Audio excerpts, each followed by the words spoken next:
Takes live and the truth get checked. East Coast talk, West Coast swagger. Stats on the board, yeah, the debate get louder. No filter talk, yeah, we calling the play. If it's sports conversation, we leading the way. From the hardwood to the gridiron plays, breaking every matchup, every headline debate. X-rated Sports Network. Yeah, remember the name.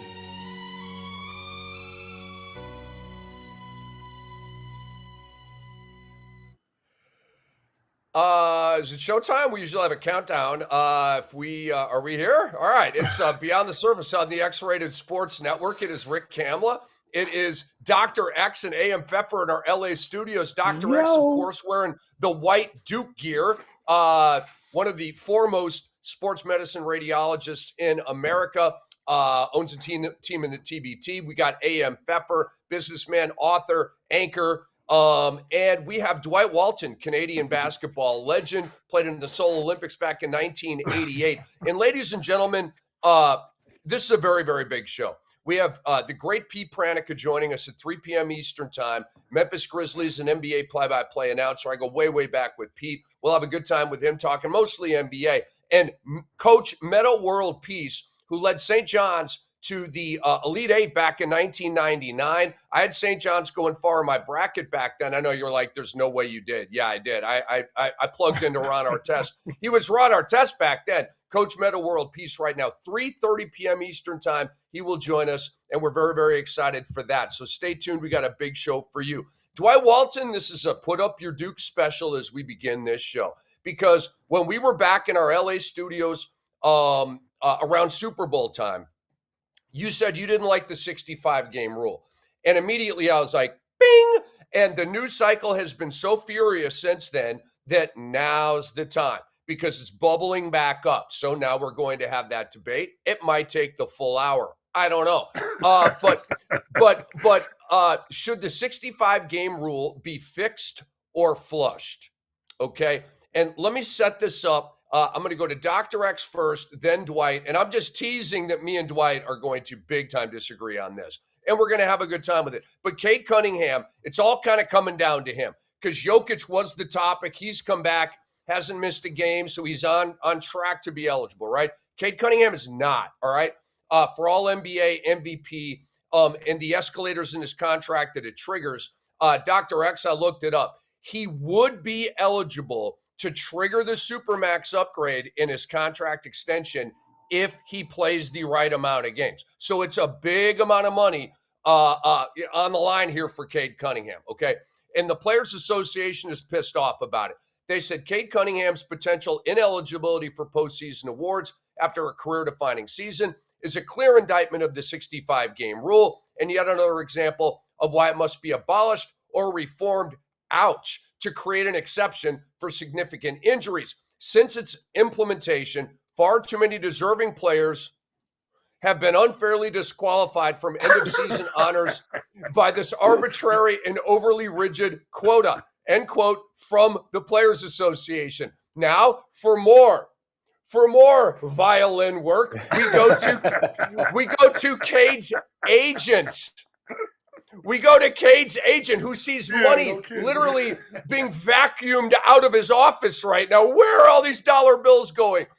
Sorry, bro. Cade Cunningham, this is what Jeff Schwartz said. Cade has delivered a first-team All-NBA season.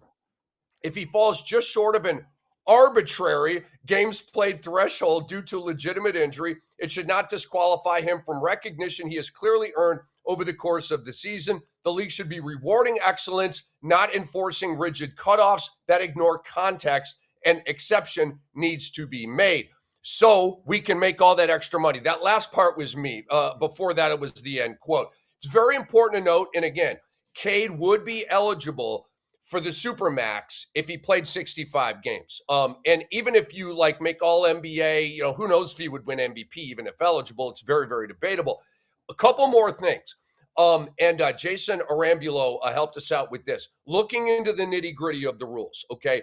You have to play at least 20 minutes for a game to count. It's very, very big here. So you can't just come back, start the game, they jump it up, somebody fouls, and then you leave the game. Like Mikal Bridges did to extend his games played streak. I thought that was bull crap. But anyway, the rule does include an exception for a player with a season-ending injury. But now we go into the weeds and the fine print, okay?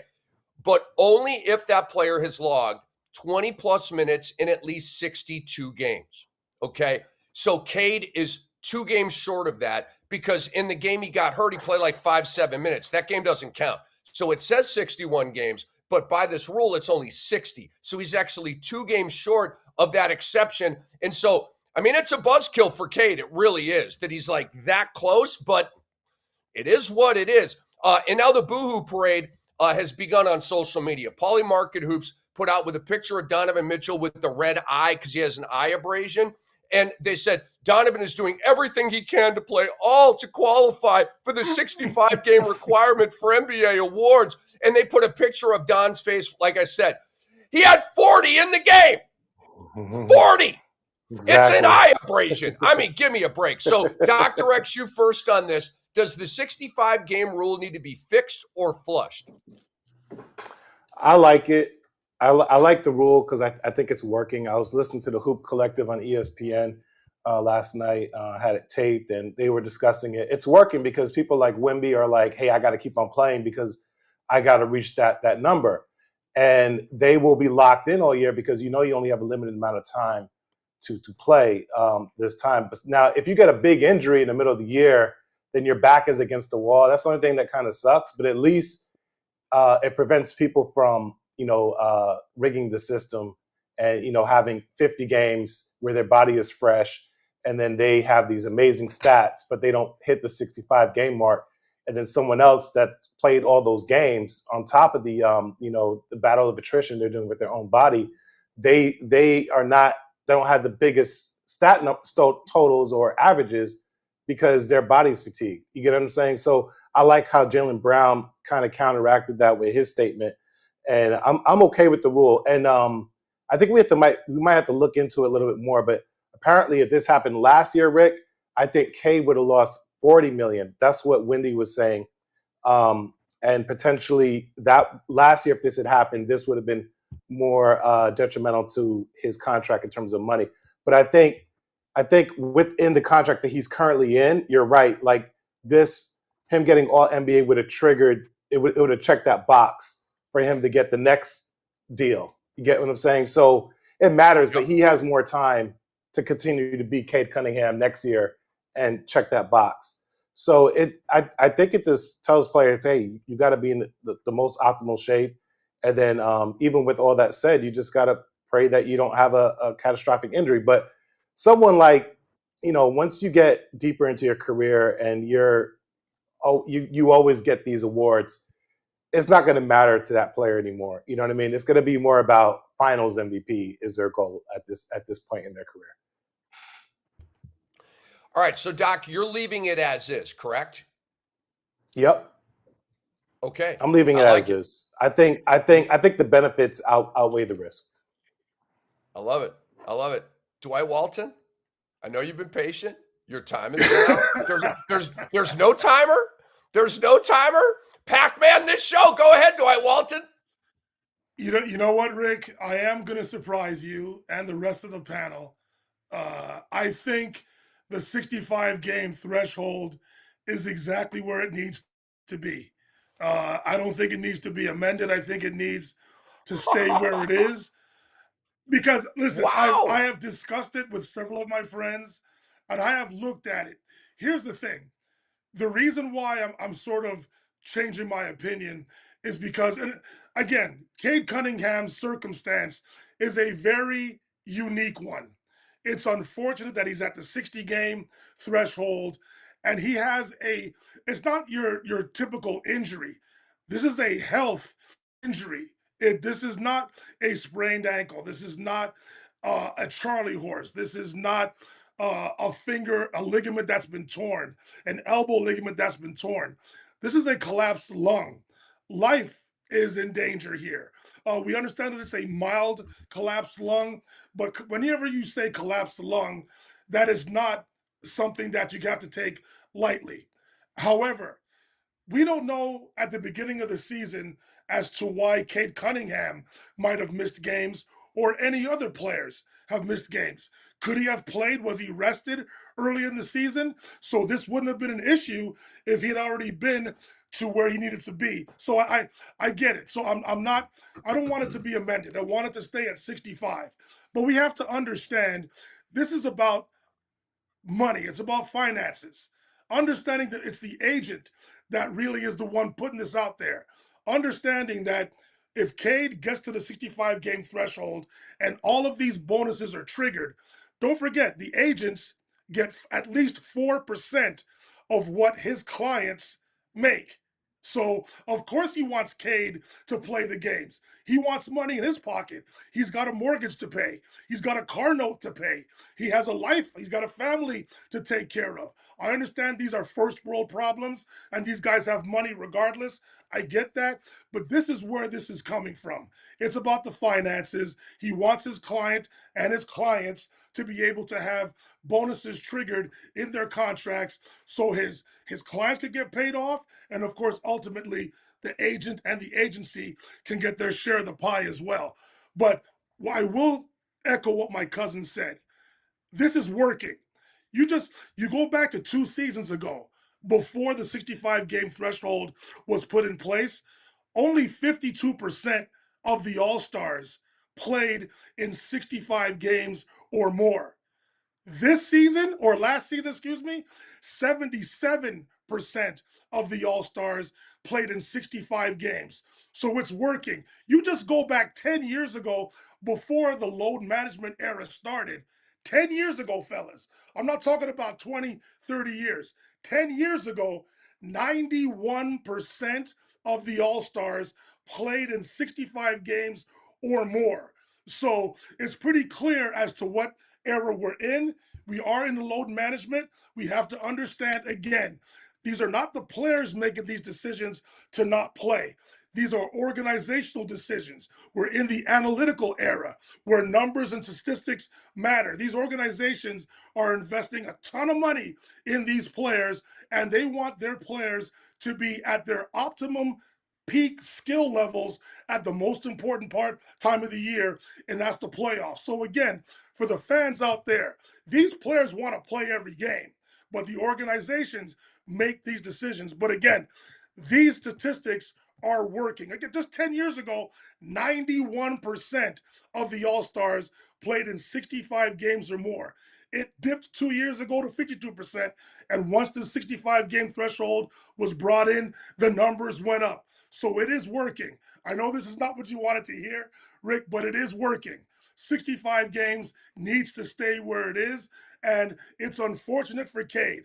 I understand that his situation is a lot more health threatening than it really is for a sprained ankle or a knee, but you can't open up Pandora's box. It needs to stay where it is, and the players, if they want to get their money and to be on first or second team or third team and get MVP, most improved, rookie of the year, comeback player of the year, whatever awards are out there, you got to do what you need to do to get to that 65 game threshold. I didn't necessarily want to hear anything. I'm just, I'm always impressed by somebody who can take a new stimulus, take a new evidence, take a new information, and not be stubborn and hung up on their opinion, right? And it's cool if you want to do that too. But Dwight, I appreciate your openness, and you've obviously put a ton of thought in this, because you were pretty adamant when we were together in LA. And so I don't know, that was what, 2 months ago, something like that. But obviously there's been a ton of conversation about it, 6 weeks, something like that. But no, I applaud the honesty and just kind of the thoughtfulness that went into that. You the man. So AM Pfeffer, are we 3 for 3 here? Or do you think that the 65 game rule needs to be fixed or flushed? Because I'm going to be as stubborn as ever. It needs to be fixed. I said a few months ago when we first started talking about this that I'm a believer that with so much else going on in the world, it's 70%. That's the threshold people have to meet for tests and exams and a number of other things. That should be the number. 70% of the games played. That's 57.5. Round up. 58 should be your number. That's what I'm cool with. But I'm going to throw in a couple more caveats here, okay? If you want 65 to be for MVP, if that's your number, fine. but everything else should be at 58. And I'm talking about all NBA. I'm talking about all the other accolades. Also, this notion of 20 minutes a game and you got to hit that for 62 games.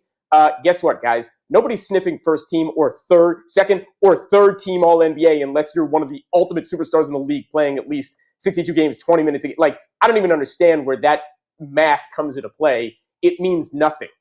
I'm going to parrot something that somebody else, not just somebody else, a lot of people have been saying on shows this week. I'm not taking any credit for this whatsoever. It's all over, and I happen to agree with this. This should be an or situation, meaning or 2,000 minutes.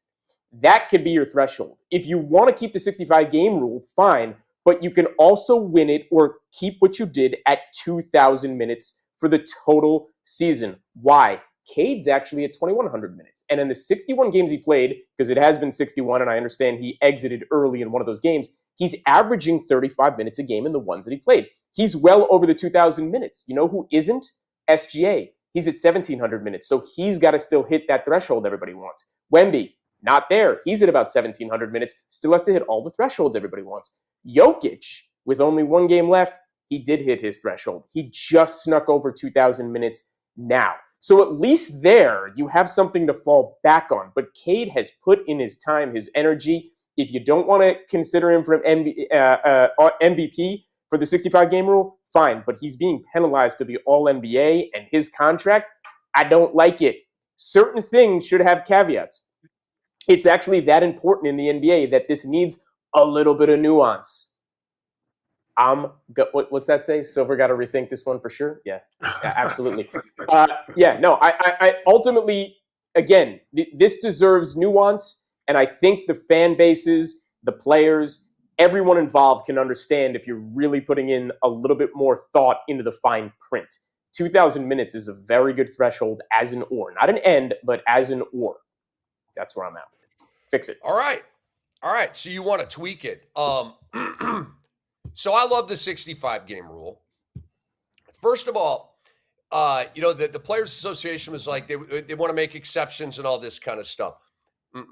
All that's going to do is open up a Pandora's box of lies and smoke screens from teams who lie and send out smoke screens and are devious as hell about their injury reporting. That's why the NBA has created, again, with the assist from Rick Kamla, the Load Management Police Department, okay? Adam, you're welcome, all right? We need to stop trying to bend reality here and cheat reality. That's what we're trying to do. We're trying to cheat reality. Reality is injuries happen. Dr. X, it's his job. He's one of the best in the world at it, okay? Injuries happen all the time. They're gruesome. They're unfortunate. They're tragic. They make you squeamish, sometimes devastating, sometimes career-ending, okay? You think of Penny Hardaway. You think of Brandon Roy. You think of guys like that, right? Injuries suck. They're the worst part of our game by far. Think of Derrick Rose. What if, right? Okay, all these what-if players. Grant Hill is a what-if, and he's still made the Hall of Fame. Injuries have cost teams championships. Remember Kevin Love and Kyrie Irving. The shoulder and the knee in 2015, you lose. The Warriors in 2019, Clay and Durant. Tough bleep. It is what it is. They didn't put an asterisk on it. They gave the trophy to the Toronto Raptors. Injuries have cost players MVP awards before. Joel Embiid a few years ago had it locked up. Got to like 50 games, blew a tire, never played again, didn't win MVP. My numbers are a little off with that, but those of you who really follow it know what I'm talking about. Embiid was the MVP that year. Did he get it? No, because he blew a tire, okay? It is what it is. Part of being the MVP is maintaining your availability. And so the fair or unfair? Of course it's unfair. Of course. For Cade Cunningham specifically, this is unfair. He's right there. He's got a collapsed lung. Okay, he's not being soft at all about this. And I believe Dwight asked the question about Cade early in the season. Dwight is a Cade Cunningham manager in fantasy basketball. I follow every injury report, every questionable, doubtful, probable, whether he plays or not. Every single, for his entire career. I've had him his entire career. Pardon me. So he would suffer like a hip injury or a little back thing or a little knee thing. And so what Detroit did wisely, because they're so deep, they would just rest him the next, maybe not rest him, but give him a day off, right? All right, he dinged himself up in this game. We're going to give him a game off, and then he would be back for the next game, though. Okay, so could he have played in that next game where they gave him the game off? Yeah, maybe, probably, but it's not like they milked it. And as a Cade manager, I am completely fine with Detroit's deployment of Cade Cunningham this year. I have no issues with it at all. This injury just sucks. But guys, life deals us setbacks. It is what it is. You just got to keep going. I do empathize with Cade Cunningham about this. I definitely do. I mean, it's math, right? And he's losing the math game here, and it's very unfortunate and, yes, unfair. But that's not the debate. The debate is, do you fix it or not? No. Either you play 65 games or you lose, period. Here's some math for you. The league is giving players 17 games off. They're giving that to you. You get paid for those games. You don't even have to play them, okay? That's 5 weeks off out of a 6-month season, regular season. Think about this. 5 weeks off for a 6-month regular season. Most normal people get 2 weeks off over a 12-month calendar year. And you say, well, they're not professional athletes. And what I would say to that is, that's their job, is to be professional athletes, okay? That's their job. And your job is to be a doctor or a cop or a fireman or a teacher. That's your job, okay? You do it. And this is the time allotted to you and stuff. What I'm saying is it's still heavily, heavily slanted in favor of the ball players here, okay? And if these are the greatest athletes on earth, then their bodies can handle at least 65 games. And their bodies can handle pushing it down the stretch to reach the 65 games. We are seeing that, and you guys have made these points, and I want to go a little deeper here. We are seeing that with Wemby, Jokic, SGA, and LUKA. Okay? When I first started building this segment, like Dwight said about 6 weeks ago, I had these guys and their numbers for the games that they had, and they had to play and stuff like that. They were all right up against it. Not as much as Jokic, who can only miss one more game, but it was like 3 games. Wemby, I think, can only miss like 2 more games, okay? SGA's kind of up against it. LUKA's kind of approaching up against it, right? So if they want to take time off, no. You can't right now. You got to go for it. So they're all closing strong. LUKA scores 40 every game. SGA, I mean, they just won 12 in a row before they lost to Boston. You've got Wemby. Here's the thing with Wemby, okay? And I love this guy. Obviously, we all do. Wemby recently was a game time decision for a home game against the Indiana Pacers deep in March, and Indiana had lost, 15 in a row or whatever. Game time decision. Last year, or maybe 2 years ago before this rule came in, there's no way Wemby plays in that game. At home against Indiana, there's no way he plays in that game. No way. Okay? But he played. And he had a kick-ass stat line, and he's hopefully going to help me win some championships here. That's the 65-game rule. Jokic has not missed a game since coming back from his hyperextended knee. Not one. That's the 65-game rule. SGA has missed 1 game since returning from his, I believe it was an oblique injury. That's the 65-game rule. LUKA's played 18 straight games. Why? The 65-game rule. I got to be honest with you guys right now. I'm not sure LUKA has ever played 18 contiguous regular season games before. I'm serious right now. That's not a joke. Like, he doesn't miss tons of time, but LUKA's good for like this random what the F DNP. He's very good for that. Oh, I got a bone bruise. I can't go tonight. Maybe that was the Tubby Chubby Dallas days. I don't know. He ain't doing it anymore, though. 65-game rule. That's right. Tubby and Chubby. All right. I said it. Do you want our top players on the floor? Or do you want our top players resting and creating unwatchable games? What do you want? Nobody's dying on a battlefield here. Nobody's breaking into 2 pieces. Nobody's even getting injured, okay? But what is happening? What is happening? Their bodies are hardening and sharpening for the rigors of the playoffs when you play harder for longer. If you're playing 32 minutes in the reg, you're playing 40 minutes in the postseason, okay? All this is doing is getting these guys ready to kick ass and take names. The 65-game rule is working. It's absolutely perfect the way it is. And look, we need to stop coddling and enabling these players. Their overall entitlement reached critical mass, and that's why Adam Silver had to do this. And listen to me, and ratify the 65-game rule, which is here to stay, by the way. Doc alluded to it, and I want to play this sound for you guys right now. We can react to this a little bit. This is the great Jaylen Brown on his stream talking about the 65 game rule. And so here is the very wise young owl named Jaylen Brown. Hit it, fellas. We don't know.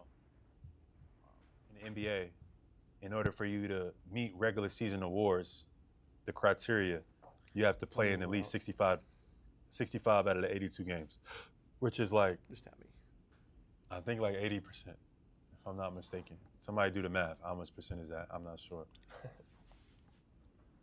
And it's funny because people, once again, they moved the bar because at first, when this was around, when it first became a 65 game rule, everybody was in support of it. Like, yeah, like, because at the time, people was talking about guys who were, what do you call it? What do they call it? Low managing. And there was a lot of complaints around low managing. There was a lot of cranks around, you know, guys not playing, superstars not playing. And now they moved the criteria to 65, and now it's like, it seems like the popular opinion is that now it's time to get rid of the 65. I was never a fan of the 65 game, for the record. I always thought it should be like 62. Like 65 seemed a bit, just a tad bit high. 62 was like, I thought 62 was solid.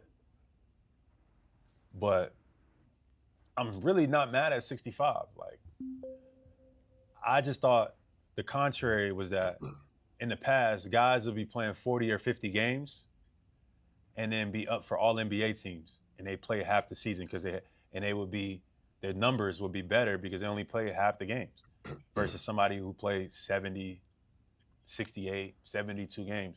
So that's a big difference. So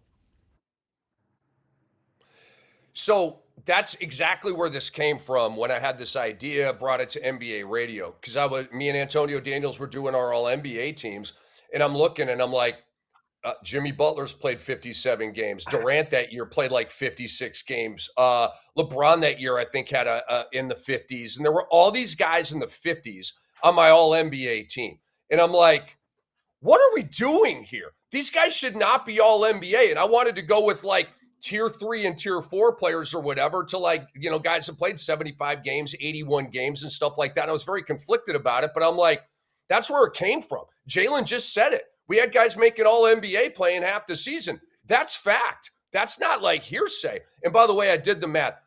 65 games is 79.2%. Okay. 80%. Well, I mean, but it's still like a high C, low B grade. Okay. So AM, to your point with 70%, I don't want to be handing out C's here. And by the way, 70% is a low C. I mean, that's like C minus D plus ish. So to me, no. We need to hold these guys to a higher standard. I think 79.2, I'm not going to say it's light. I don't think it needs to be raised, but I think it's perfect the way it is. And that's really not even technically officially a B grade. It's 79.2%.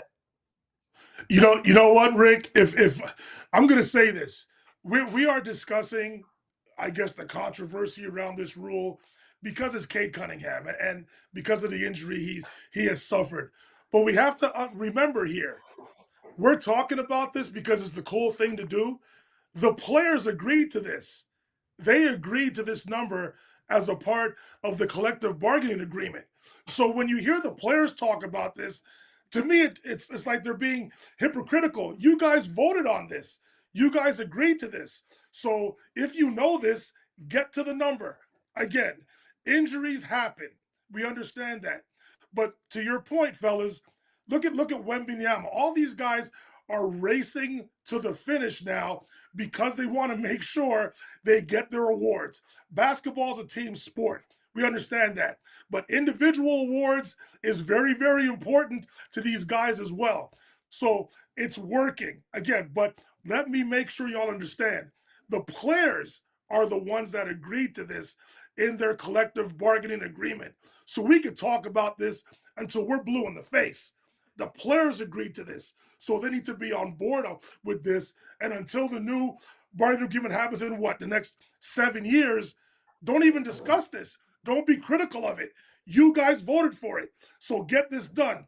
Play the 65 games if you want to be rewarded with all the individual accolades that you guys want over the course of your career. Get to the number. All right. First of all, come on. I need Jaylen Brown's interior designer's phone number because that vibe is something I want to come home to every night. I like it a lot. Second of all, of course, Jaylen Brown went on and said that 65 should be the number. I don't know. Let's just talk about LUKA, Wemby, Jokic, SGA. Chalk for your All-NBA, assuming those guys hit the 65 number. If Cade isn't there to get his 65, who else are we talking about to fill the 5th spot? Well, that's Donovan Mitchell, but more than likely Jaylen Brown. Those are your two guys who are ultimately going to slip in. So I'm not saying Jaylen Brown's necessarily positioning himself exactly to make sure that he becomes the first-team All-NBA 5th spot. Just a little interesting on the timing of where he came out and what he just said about the 65. Agreed. Let me say this. Ultimately, you're going to have players on the fringe. It happens all the time. There's Steve Smith, for instance, never became he doesn't have that many all-star appearances because Michael Jordan was there, right?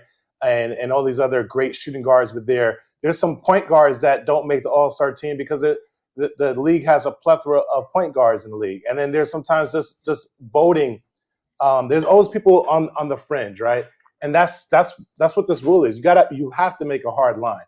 The bottom line is if Cade is that great, and we know he is, he'll do this every year within the prime of his career. He's going to check that box, which he did last year. And so he got his money. So the outliers are always going to be there. We just have to be okay with that. But I agree with AM, not necessarily to soften the rule, but to make it a little bit more fair. You're not dropping the 65-game rule, but at least it's an either or with the minutes. And that makes sense to me. You know what I mean? Now, of course, there's going to be some brilliant people that say, hey, we're going to let this guy play, 42 minutes every night just to get to his mark. But, hey, that's up to them because they're also putting him at risk for overplaying him. So, there's a balance, And ultimately, you could literally just play 5 minutes. Cade didn't get credit for that game where Johnson just kneed him in the ribs and gave him a pneumothorax. He didn't get credit for that game because it happened within 5 minutes of the game.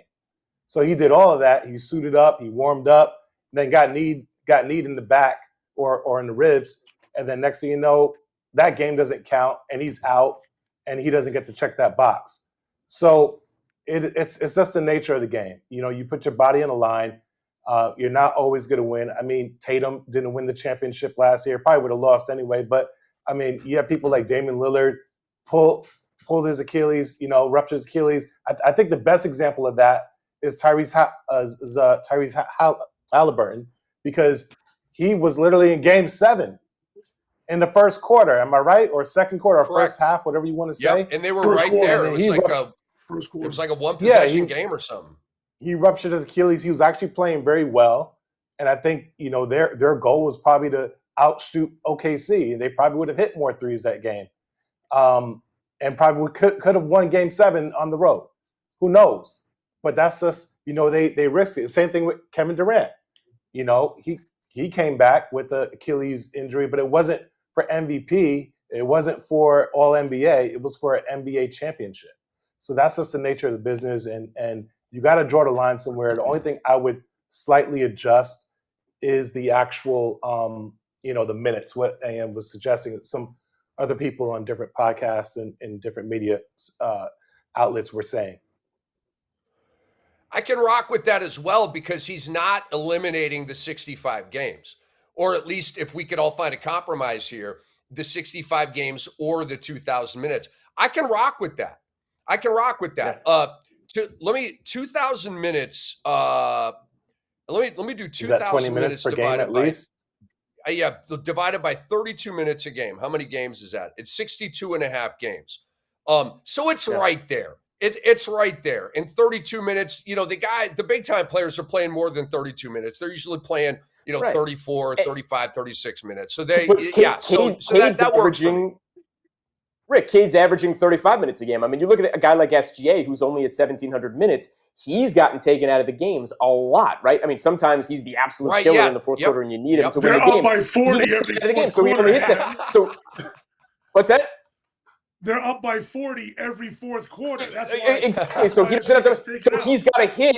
He's got to hit the 65 games, but he should, because his load management's a hell of a lot less. And he's right. So, like, if that's where you want to, again, I still think it should be 58 games, but let's just say it's 65. I'm not going to quibble about it. He's got to hit 65, especially for the MVP number. You know, a little bit different for All NBA or maybe some of the other accolades. But even if you want to say first team All NBA or just all the All NBAs plus the MVP, 65 or 2,000 minutes. Because look at the other guys who hit 2,000 minutes. Look at your top 10 guys this year, right? Like, Amen Thompson's the number one guy in the league who's hit the minutes. He's not an all-star. He's not all NBA. He's not anything, right? Tumani Kamara, he's not anything. Julius Randle, great player, been an all-star before, but he's not an all-star this year. Desmond Bane, great player, but not, you know, like, these guys are already putting themselves in the, they're doing these things and hitting these numbers, but they're not getting anything for it, right? So our other guys, you're expecting they're going to hit it. Cade Cunningham's put in the time. He's put in the work. Over 61 games, 2,100 minutes. That's not nothing. Feel bad for the guy. Yeah, like I said, I definitely empathize with him. There's no question about that. Adam Silver, at a Board of Governors press conference, said, shh. Adam Silver said, I think it's working. End quote. No, it's not the end of the quote. He said, I think it's working. If you look at the numbers pre-implementation of this rule, numbers were going in the wrong direction, as Dwight explained. There's always new issues, but I'm not ready to say standing here today that because there may be a sense of unfairness for one player, which I think we all agree that that's happening, that means the rule doesn't work. So Adam is saying, like, kind of like, you know, me and all of us, we empathize with Cade. Yeah, the math here sucks for Cade Cunningham. It definitely does. But I'm not changing the rule for Cade Cunningham or the next guy, as Doc said, that's on the fringe. Doc, do you agree with me, as one of the great doctors in the United States of America, do you agree with my theory that more is more with these NBA players rather than less is more? Because most of these medical teams, Doc, specifically the Warriors and Rick Celebrini, who runs the team, it's just get them off the floor, get them off the floor. That's like, when in doubt, error that way, right? To me, when in doubt, put them in the game. Because like I said, it sharpens them, it seasons them, it gets them in better shape. It just gets their body more calloused for you know, the exhaustion and the torture that can be playing, you know, extended basketball like this. So do you agree with me, or do you think, you know, the rest angle is the way to go? I can say that it's not that simple, because there's some injuries that people might need a rest from. I think rest is always important. I think the league will be better served by just getting rid of back-to-backs, because you would remove the excuse of people to skip games, number one, and then you'd force them to play. They have no excuse. You just remove that excuse, figure out the scheduling, just, you know, cancel a little bit more concerts and just, or don't have to cancel them, just make sure it works, like no back-to-backs. Put that rule in there before you even start making the schedule, because I do agree with you that it does sharpen them, but someone could have an injury or just need rest, and then that overuse could just lead to an injury over time. So, but these guys aren't even practicing anymore. You know, they're not. I mean, I think Nate Robinson was on a podcast recently, and that was less than 20 years ago, about 20 years ago, and he was shocked that his teammates in the practice, like, he loved practicing. He loved sharpening his body and just getting his rhythm right. And so these guys are not even practicing. So I think there's a part of it that does lead to that. But then during the summertime, these guys are like training and playing and all this stuff. And with the AAU circuit might lead to overuse over the long term. And that's why we're seeing an increase in injuries as well. So we got to kind of just split the difference. But I think the best thing the league can do just to balance all this out is just get rid of back-to-backs. And this is where I wanted to go, Rick. It's to my cousin's point. He's talking about how if you watch the runs, you know, the famous Rico Hines runs that we all see on YouTube at UCLA in the summertime, all the players are in Los Angeles. They all have off-season homes in Los Angeles. They all want to be there. And in comparison to the All-Star game, you would think these runs are more competitive than the All-Star games. Of course, not this season where the games were fantastic. But I think because the players put so much time into the offseason as opposed to how it was back in the day, I continuously hear guys, the players that played back in the 80s and 90s, how they had a full month of a training camp in September going into early October, to where they were doing 2, sometimes 3 practices per day. And to your callous point, it would harden their bodies. It would physically get them ready to go through a full 82 game schedule. However, because a lot of these players now barely take any time off during the off season, I don't think it's that that much of a deal right now if you don't have 2-a-days in the preseason to get yourself ready for the season. But that is the argument, that is the debate.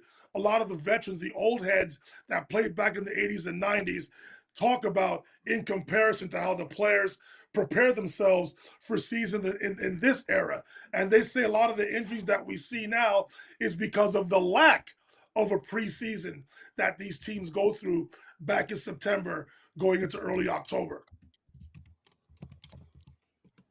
AM, anything to add to this? No, I love where we've gone with it. And I think we're all in consensus in some degree or another without, too much argument. But I really like that we're all really thinking about this and thinking about the players and thinking about the state of the game and what it's doing for the league, certainly. But the implementation, again, we're simply parroting what others have said. The 2,000-minute threshold would make a big difference. It would alleviate a lot of these conversations. But I like where Doc was going. I really do agree with this, especially the notion of eliminating the back-to-backs, or maybe make it a thing where it's like you have just 3 of them a year, and it's exciting that there's a back-to-back like that. Then it becomes like almost an event that your players are playing in the back-to-back. If this is where we've all come with the league, and this is what we're all up against, but for the most part, eliminate them, get rid of it. Mm-hmm. Or those just become 3 DNPs for those players in a new NBA landscape where we're really not doing the back-to-back thing anymore. They're probably going to be more prone to rest them in those 3 back-to-backs. Right. But I'm not trying to be snarky with that. Maybe I don't know. So we in moments here are going to bring on Pete Pranica, play-by-play of the Memphis Grizzlies, NBA play-by-play announcer as well. Metta World Peace. Coach Metta World Peace is going to join the show at 3:30 p.m. Eastern time, right around the corner. You're in a good spot. Don't move an inch. So before we bring Pete on and get him cleared and everything, let's get into this real quick. Let's keep this kind of short. Fellas, put a timer on this one. Let's go 60 seconds or less on this one. This is the hypo finals. What's the hypo finals? The hypothetical finals. Okay. Last night we saw OKC in Boston. Phenomenal game. And Boston won, of course, at their Garden, Doc, 119-109 over the champs. They snapped the champs' 12-game winning streak. Brown was incredible, 31, 8, and 8, couple of steals. Tatum flirted with a triple-double, 19, 12, and 7.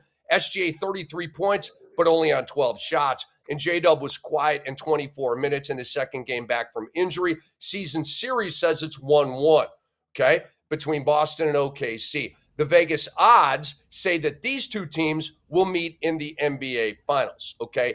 If that happens, who wins? Dr. X, you first. If OKC and Boston play in the Finals, who wins that 7-gamer? OKC and Boston. Unfortunately, I always believe that OKC's kryptonite is a team that can shoot the threes up. And the fact that the Celtics live by the 3, but also die by the 3, I think I would still give the edge to OKC only because they are trying harder to hit more threes, and they also defend the 3 very well. But just like we saw with the Pacers series, I think it probably would go 7 games just because of that alone. And then I also think that, Boston's ability to defend could potentially give them an edge where it might be a toss-up. But I think it would go 7 games, and I would give the edge to OKC, maybe just because of home court advantage. Okay, I like it. So Doc says OKC. Dwight Walton, what says you? If these teams meet in the finals, Boston, OKC. I just think OKC's roster, their depth, their versatility, I just think it's too much for the entire league. The reason why I gave the Pacers a chance last season against the Thunder was because the Pacers have had multiple players that can make plays off the dribble. If you want to beat uh, tough, hard-nosed defensive teams, players that have great individual defenders, have players that can beat you in a multitude of ways. I'm not sure outside of Jaylen Brown and Jason Tatum. And if you want to include Peyton Pritchard in that regard, I'm not sure if the Celtics over the course of a 7-game series have enough players that can make plays off the bounce to counter what the Thunder are going to bring defensively over the course of a 7-game series. So I think the Thunder would win a series against the Celtics. I think Joe Mazzulla would win a WWE wrestling match against Derek White. Did you guys see that the other day where yes, Mazzulla was like giving him like some mock hits to the back and stuff? Joe Mazzulla, man. Joe Mazzulla. You guys, I'm telling you, it's like that, dude. It's like this guy. And Doc and I were going back. I forgot that Mazzulla led West Virginia to the Final freaking Four. I forgot that. And they beat that famous Kentucky team, Doc. Like, I mean, you know, I knew I knew Mazzulla was a college basketball player, but I forgot that he took him to the fun with Bob Huggins of all people, too. Yep. So I think some of that Huggy Bear wore off on Joe Mazzulla, right? Bob Huggins is a character, man. All right, so AM Pfeffer, 60-second clock here. If OKC and Boston meet in the finals, who wins? Now, look, I'm so glad you brought up Mazzulla because that's where my mind went. If it's not my Knicks in our Knicks in the finals, you know, I do want to see Boston OKC. That's the matchup I'd actually really like to see. But a big part of that is Mazzulla versus Daigneault, right? It's not just the players. It's not just the teams. Like, I want to see those coaches go head-to-head. Daigneault, you know, got it done last year. He's got the experience. But Mazzulla is, I mean, dude, like, I'm with you, Rick. He has quickly become an absolute favorite. I want to see him. I want to see him through the entire playoffs. I want to see him in the finals. I like the moves that he makes, everything about it. It would be incredible, but I'm still going with OKC. I'm not coming off of them. And again, it goes, you know, and I'll cut this short. It goes back to the Doc point. I mean, if you're going over a 7-game series, you got to give it to the home court advantage, and you got to give it to the team that really is so deep, 10, 12 deep, who could play the team defense. OKC. Okay, we're getting a lot of OKC here. My answer's a little bit blended. I've got Boston in 7. But this is super, super close. And it all swings for me on Tatum and J-Dub. Tatum's shot's way off since returning. It's normal. Nobody's tripping out. But will he find his stroke? If not, OKC's going to beat him. If Tatum gets into an offensive rhythm, it's dropping 30s consistently, then I would pick Boston to win this series. But that's quite a ways out from where we are right now. If J-Dub suffers another setback, God forbid, then that would steer me towards Boston. But if J-Dub is rolling and Tatum is still not full Tatum, then I like OKC in the series. But bottom line, if Tatum is rolling and J-Dub is rolling, okay, and it's sort of all things are equal here, I'm taking Boston, and here's why. Jaylen Brown got that look. He's got that vibe, that aura. He just does. You guys know that look, okay? I've seen this look on previous On a Mission champions, right? And I know that look when I see it, that edge when I see it, that chip when I see it. And remember this, guys. I don't know if I'm going long here. Pardon me if I am. But Jaylen Brown won Finals MVP over Jason Tatum when a lot of people thought Tatum should have won because he defended the you-know-what out of Luka Doncic. That's what put it over the top for Jaylen, okay? I looked up the numbers. As the primary defender on Luka, Jaylen Brown held him to 41% shooting overall, 25% shooting from 3. That's god-awful for Luka Doncic. And if Brown can do that to Luka, who I would say is a more talented offensive player than SGA, then why can't he do that to SGA? And JB we trust, but in the end, the Wemby dynasty will go through Boston for the first of many chips for Victor Wembanyama. But if Boston plays OKC, you know, I gave you my answer right there. I like Boston in 7. All right, so we're going to get Pete Pranica on here in just a little bit. We got time for one more quick little ditty here, and maybe we got to split it up a little bit. But, guys, let's talk Sixers here on Beyond the Surface. Joel Embiid came back last night, 35, 6, and 7. Where the hell you been, bro? 3 of 3 from downtown. You can't tell me this guy couldn't have come back to play earlier than last night. Paul George, 28, 6, and 4. 1 block, 4 steals. Vintage line as he comes off the PED thing, whatever the heck that was, the suspension. Maxi context. He'll be reevaluated in 3 weeks, okay? Doc always wants the context, and I'm here for it, Doc. Tendon injury in his right pinky finger, his shooting hand, of course. He's going to be reevaluated on March 31st. So it's a tendon injury in his right pinky finger. Philly is a half game out of 6th place. That's Toronto. They're 1 game behind the 5th place Atlanta Hawks. So they're right there. And Dr. X, you go first. Are you feeling Philly?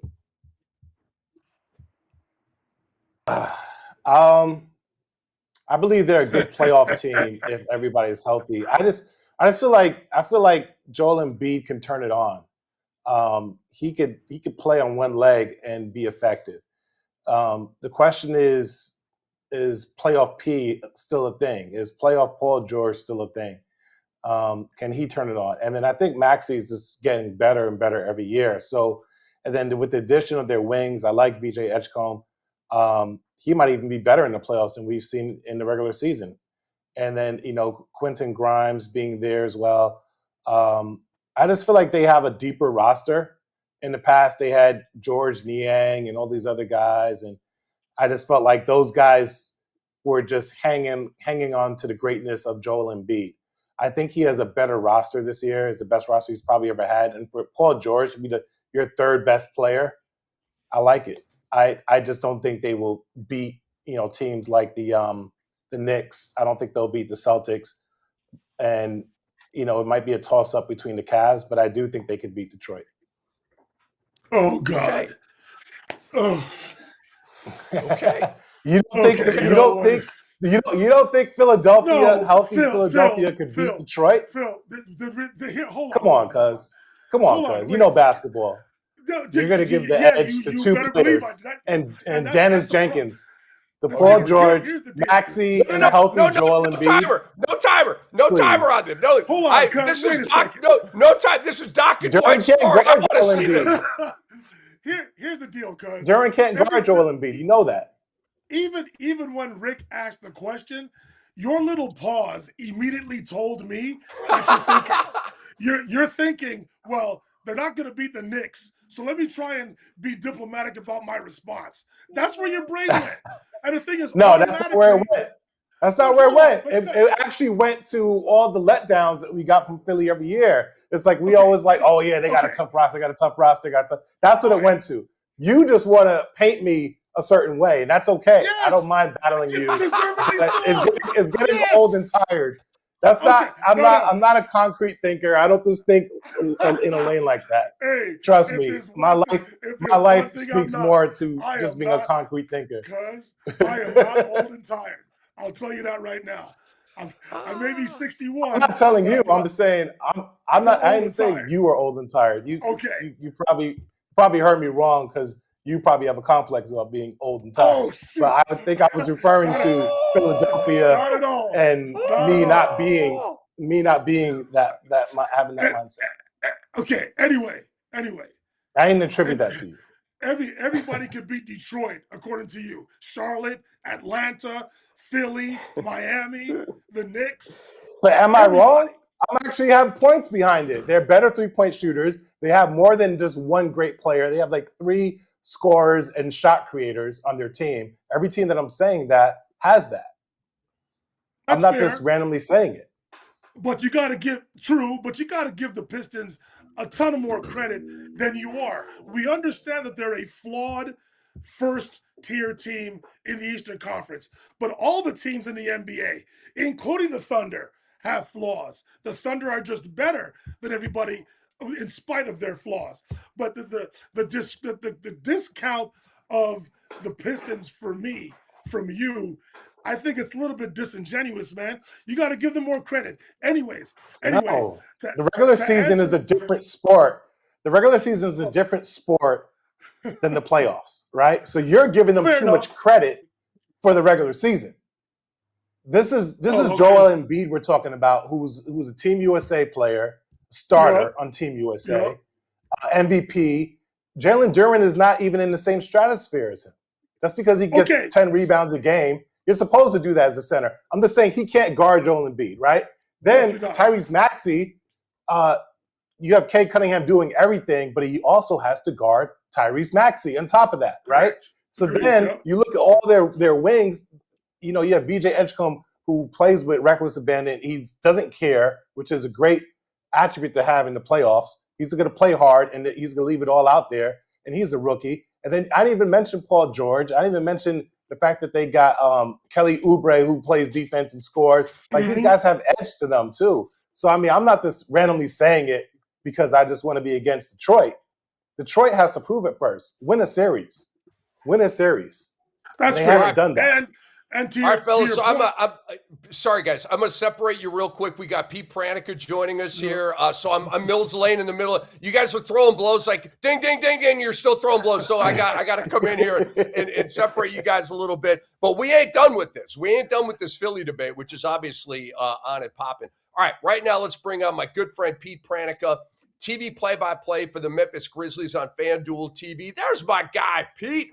Also NBA announcer for TNT, NBA TV. Pete Pranica is Rick Kamla. Below me it is Dwight Walton, Canadian basketball legend, out in our LA studios with the white hoodie. That is Dr. X. He's a sports medicine radiologist, the founder, the creator of our show here. And to his right is A.M. Pfeffer. He's a businessman, author, sports analyst, and we are Beyond the Surface. And Pete Pranica, we welcome you. No, thank you. It's great to be with you, Cam. Always great to chop it up with you about the NBA. So we, Pete, are going to go mostly around the NBA with you. I want to start, though, with perhaps the biggest viral highlight of last night. And Jason and Kai, go ahead and roll it here.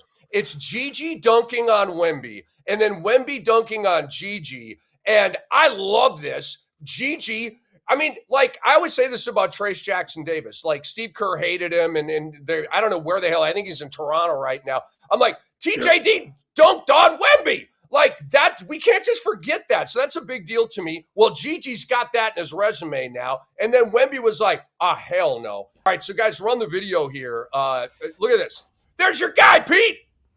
Yeah, Gigi Jackson.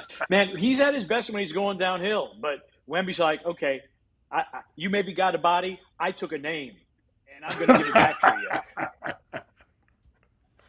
The length of Wembanyama is absolutely sensational. Yeah, Gigi Jackson gets put in the rim. I think San Antonio had a total of 12 dunks last night, and it was good-natured fun, particularly for San Antonio with a lopsided win.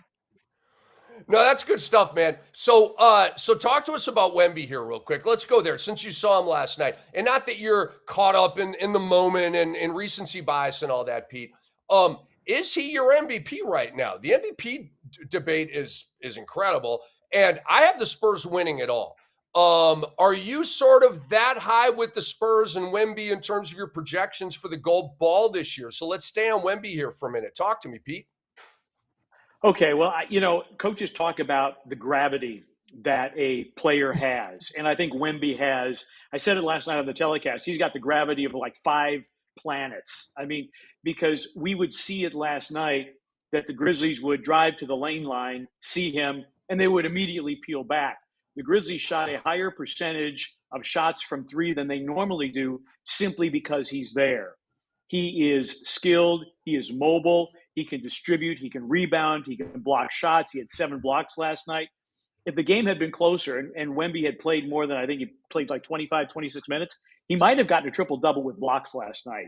So I think he is fantastic. Now, when you talk about the MVP debate, I still look at Jokic as being, the best guy going for the totality of his game. Mr. Triple-Double, almost had a 20-20-20 game. That said, Cam, I'm not that far behind you on the San Antonio train. They look really good. And I was talking with Sean Elliott last night, of course, former great Spur and their color commentator. And his notion is that before February 1st, San Antonio would give up double-digit leads. That was an issue they had last year. They were giving up, they've given up, I think, 13 double-digit leads, but since February, they're spot on. The other team may make a run, but we're starting to see the Death Star Spurs, the killer Spurs that we saw, with Duncan and Ginobili and Parker. We're seeing that kind of attitude from them. And Mitch Johnson has them playing at a very, very high level right now. They seem to be on a mission, potentially on a collision course with OKC. They've won 4 or 5 from OKC this year. So I'm high on the Spurs, and I don't think that you can just say OKC is a walkover to get to the NBA Finals. I was a little bit disappointed with Mitch Johnson last night because he didn't intentionally foul and miss free throws and muck up the game so that Wemby could stay in a little bit longer and get the 3 more blocks to get the triple-double with blocks. Yes, that's a joke. All right, let's go to our LA studios here. It is Dr. X. Dr. X, have a little chat here with the great Pete Pranica, man. Hey, Pete. I see you guys had a really good player in Ty Jerome this year. Unfortunately, he's missing every other game because of his ministry restrictions and things of that nature. He's also a New Yorker.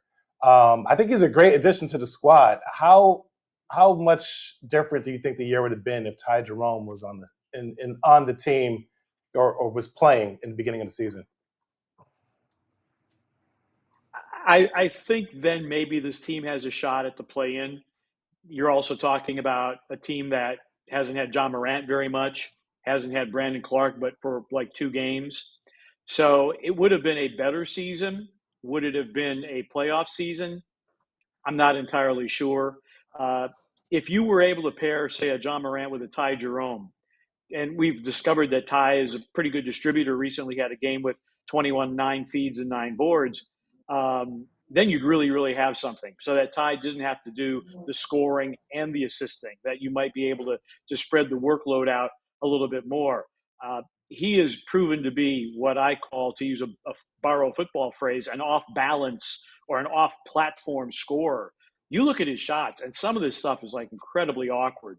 But the secret to Ty's game is his ability to manipulate defenders, put defenders where he wants them, not where the defender necessarily wants to go. And that's what opens seams and shooting angles and passing angles for him. And that, to me, has been the biggest revelation. We knew Ty Jerome last year as being, a 6 man of the year type player, averaging 12 a game, coming off the bench and shooting very, very well. He's been a revelation, I think, with the totality of his game. And you wish that you had him for an entire season. We might not be in a position where we are right now. Just put it that way. Great. Thank you. You're on mute, Rick. Dwight, you are next, my friend. Hey, Pete, thank you for joining our program today. Truly appreciate it. I'm heavily involved with Canada basketball. You've got several Canadians on your team. I'm located here in Montreal. You've got Zach Edey, the aforementioned Brandon Clark, and Omax Prosper, who is from here in Montreal. Listen, I've been around the Prosper family for quite a long time. His sister Cassandra is playing for Notre Dame right now. They're in the thralls of their tournament.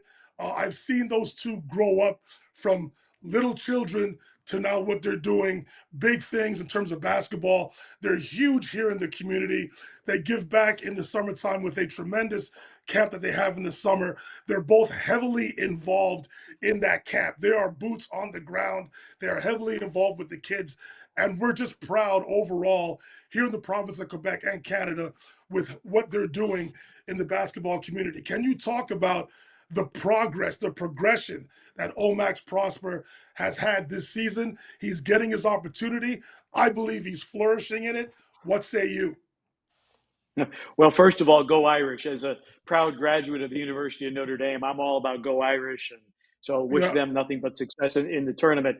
We've been so impressed with Omax, not only as a person, but as a player. And the knock on him when he was in Dallas is he doesn't shoot well enough to be in the lineup. Well, he is shooting the 3 ball exceptionally well. He's fallen in love with the corner 3. He's very good at it. The thing that is most impressive about Omax is that the Grizzlies, through their current roster construction, don't have anybody over 6'9", And so Omax has basically been a 5 or a 4 in the starting lineup. So he's overmatched physically in a lot of cases, as he was last night against Wembanyama. That said, there's no quitting the kid. There's no backing down in a season where, you know, we've had the most games lost due to injury by far. He's been a guy that has been reliable. He's been dependable. And when you take that with the fact that he's been so physically overmatched, at least size-wise, it's a great credit to him that he stayed healthy, he stayed productive, and we're thrilled to have him. I absolutely love Omax. And when you have a season like this where you come to the end and you are out of any contention except lottery combinations, to see the development of a young player like Olivier-MAXENCE prosper, that's really the bonus for us that cover the team on a daily basis, and to be around quality people. And Omax is certainly that. A.M. Pfeffer, come on in here with a question for Pete Pranica. Pete, great to meet you, and thanks for coming on the show. I'm wondering how much you know about the pick swap with Phoenix and Washington and potentially Orlando for the upcoming 2026 draft. Are you aware of like the machinations of what goes on in this particular draft? No, I got a C in calculus. So when it comes to pick swaps, no. You know what? I leave the salary cap stuff to John Hollinger at the Athletic and people that study. I really no. I mean, at this point, hey, I just hope the Grizzlies get good picks and they pick well. That's all I'm concerned about. Absolutely. And forgive me, because I was hoping somebody could unpack it for me. It's so complicated, right? I mean, Memphis, you guys have your own pick in 2026, but there's this whole thing going on with, if it falls outside, I think the 8th pick, the Grizzlies have an opportunity to take the Wizards pick, which has to be better than the Phoenix pick, which has to do with the New York Knicks, which has to do with the Orlando Magic. So I'm not sure what's going on there, but there's this strange opportunity to move up even further. Can you talk about maybe who you're interested in seeing come on the team next year, if you guys do end up in the top 5? I hate to disappoint you, but I focus so heavily on the NBA, and honestly, part of a different direction. Part of the reason I do that. Let me explain myself. Part of the reason that I do that is we've seen guys that are lottery picks and they go nowhere. We see guys that are picked late, first round, second round, or are undrafted and immediately blossom in the NBA. My theory, as long as I've been around in the league, is I don't care where you're picked. I only care about how you develop when you get to the organization, how well you fit into the organization. How well do you understand the totality of being a professional basketball player? There are some guys, and look, we've all been around this league for a long time. There are some players that they love it because of the money and the opportunity and the fame. And then there are some guys who love it because they absolutely positively want to be a winner and a fantastic basketball player. So, I mean, not to dodge the question, but that's why I focus on, okay, whoever we got, that's fine. How are they going to fit into the Memphis Grizzlies? How are they going to be as a professional basketball player? And so that's why whoever they draft, hey, I mean, I'll study the draft when this season is over and I can really put my attention to it, because obviously the Grizzlies are going to have some high picks, and I'll pay more attention to it at that point. But to me, the draft thing, it's a very inexact science, and you hope you make the right pick. The Grizzlies certainly did with Zach Edey, unfortunately not healthy enough. Yeah. But was it Coward. Go ahead, Am. No problem. Yeah, I was going to say Cedric Coward. I mean, they talk about fit, right? Like, so the team has gone in an interesting direction, right? Triple J's gone. He was a big in a certain ways, but Cedric Coward almost plays like this undersized, right? He's an undersized forward essentially at 6'5".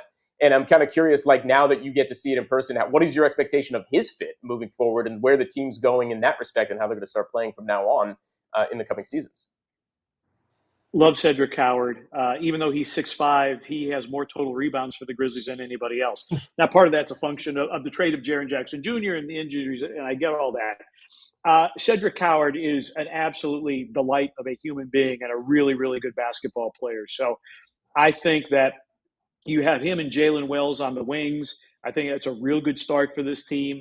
What happens with the point guard situation remains to be seen. Obviously, that's probably the biggest question hanging over this franchise right now. If you get Zach Edey back, okay, now we got ourselves a pretty good front line, and then you bring Ty Jerome back, and you figure out your point guard situation. Like, okay, it's a pretty good team. You got some pieces there. Cedric Howard, I asked Tomas Isilo, the coach, I said, when did you really understand that Cedric Howard could be a good NBA player? He said, it took one practice. And remember, Cedric Howard was out because of the shoulder injury, played, I think, only 5 games last year for Washington State, could not play in Summer League. I'm trying to remember if he played even in preseason. And he's had himself a good rookie season where I think he's top 5 in both rebounding and scoring average among NBA rookies. Yeah, he's an excellent player, man. Zach Kleiman is a very, very good drafter. There's no question about that. Pete Pranica, Memphis Grizzlies play-by-play, NBA play-by-play announcer with us on Beyond the Surface on the X-Rated Sports Network. Before you came on, we had it wasn't as vicious a debate as I thought it was going to be, but nevertheless, we debated the 65-game rule. A lot of conversation about it right now, Pete. The Players Association came out and they called for reform or abolishment. Cade Cunningham's agent, Jeff Schwartz, came out, against the 65-game rule. So most of us over here are for it, and I'll just leave it at that and let you paint the rest of the canvas here. Do you feel like that 65-game rule needs to be fixed, flushed, or do you think it's fine the way it is? I would examine it because obviously, the Cade Cunningham case now is very, very high profile. The fact of the matter is that I believe the statistical minimum to be in the league leaderboard, I think it's 58 games for a full season. All right. So 65 is a little bit higher bar to, for the postseason awards. I think you need to really tinker with it a little bit because now when you look at the injury report, guys are missing games for management, not actual injuries, management. Okay. So, is that a little thread that you need to pull on to try to figure this out? I understand. Guy has a nagging injury. You hold him out on the second night of a back-to-back. Okay. Well, that counts against him. Does it need to count against him? Do we need a different way of counting the 65? I guess is maybe the question. But, if Cade Cunningham had an amazing 30 games and then tore his ACL, he wouldn't be available. The fact that he is so close and the fact that we have had other players dealing with injuries, that it has somewhat thinned the MVP field, that obviously is part of the conversation as well. Now, I was also listening in the green room. Believe me, I was listening to the show. You're talking about training camps. Brevin Knight and I are of the same mind. And Brevin feels that you have to break your body down in order to deal with an 82-game season. However, that 82 games is partial, whether they're back-to-backs or no back-to-backs or minimal back-to-backs. I come from an NBA, because I've been around the league over 30 years, where you had a multi-week training camp, maybe played 8 preseason games. Now, the Grizzlies had a 3-day training camp, and you play maybe 4 or 5 preseason games. And my theory is have you ever asked a marathon runner about how they train, and the marathon runner says, well, I train by not running. I train by resting. It doesn't work. The other thing too, and part of this goes to the coaches and the style of play. James Williams was our crew chief last night, and I talked to James because the other thing, the injuries are not only affecting players, the injuries are affecting referees as well. David Guthrie is one of our very best officials. He's missed most of the season. Bill Kennedy has missed a good portion of the season. Yep. At one point, I think there were something like 15 referees who could not referee games because they had soft tissue injuries, like calf strains. The game is entirely too fast right now, and I think we're bumping up against the physiological limits of what the body can take, and everybody wants to play faster. And I think that the 65-game rule is a piece of this. I think there needs to be a broader discussion of player care. And again, the 65 game number that was collectively bargained by the Players Association. So, you know, they agreed to it. It wasn't Adam Silver saying, "Thou shalt play 65 games" and etch it in stone. I mean, Right. it was collectively bargained.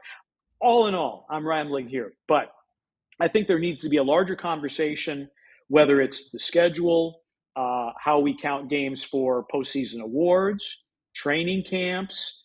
You know, guys they love open gym in the summer. How well are they conditioned? What athletic training resources do they have when they're just going into open gym? There's a lot of stuff here to unpack, and it goes above and beyond the 65 game limit, because the 65 game limit is, at its heart, it's about injuries and player rest and player health. Hey, Pete. We understand as of today, we pretty much think Oklahoma City, San Antonio, Boston, maybe the Knicks, if you want to throw them in there, they're the championship contenders. But as of today, we have 19 teams at 500 or better in the NBA. That speaks to the parity of the league. Do you feel realistically that it's Oklahoma City's championship to lose? Or do you think the field has a chance of continuing the stretch of where we haven't had back-to-back champions over the last 9 seasons?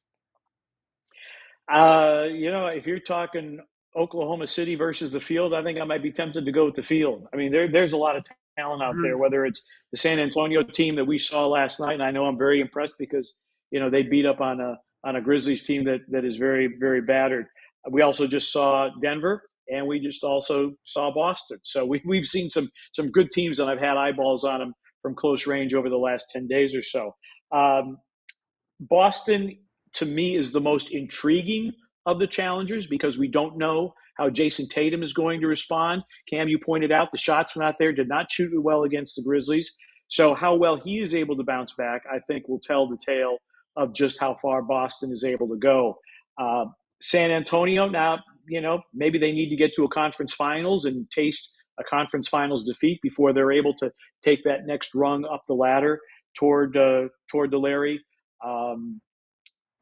Boston, New York. We're going to see New York on April the 1st, so I'll be really curious to see them. They blew the Grizzlies out much earlier in the season. I'll be very interested to see how they're doing when I get a chance to actually break down some of their tape and do some of their statistical analysis. But, you know, Oklahoma City, they have as good a chance as any, but there are so many good teams out there that I think this could be an epic playoff run. However it turns out, we could see a lot of 7-game series, and I think that's great for the league. Pete Pranica is a licensed pilot. Pete, last question here, and we will let you go on this fine Thursday afternoon. You know, I go way back with Brevin Knight as well. You guys are my homies. You guys are one of my favorite League Pass duo for sure because of the relationship, and you're also tremendous play-by-play, a tremendous play-by-play crew. So you're a licensed pilot. Will Brevin Knight fly with you? You know, I did ask him a couple of years ago, and he said he would.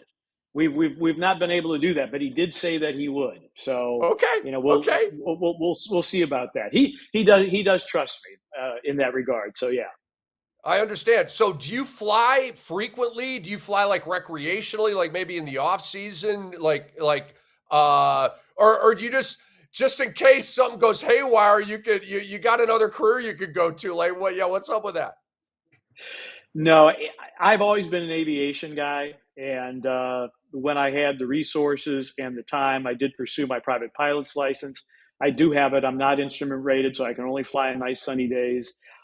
It was just a challenge. It was a bucket list thing. Can you do it? And it is easily the most challenging thing I've ever had to learn because there's mental capacity that is required. There's also physical ability as well. Landing a plane is unbelievably hard. And so, you know, anytime you get a landing that you think is a little off, trust me, it's probably not as bad as you think it is, because it is, as one pilot told me, a little gust of wind can always ruin your day. So Mm-hmm. it's been a great challenge. But yeah, I just fly recreationally, just to go up there and sharpen my skills, enjoy it, enjoy the challenge. That's awesome, man. That's awesome. Okay, I'm glad I asked. That was a tremendous answer.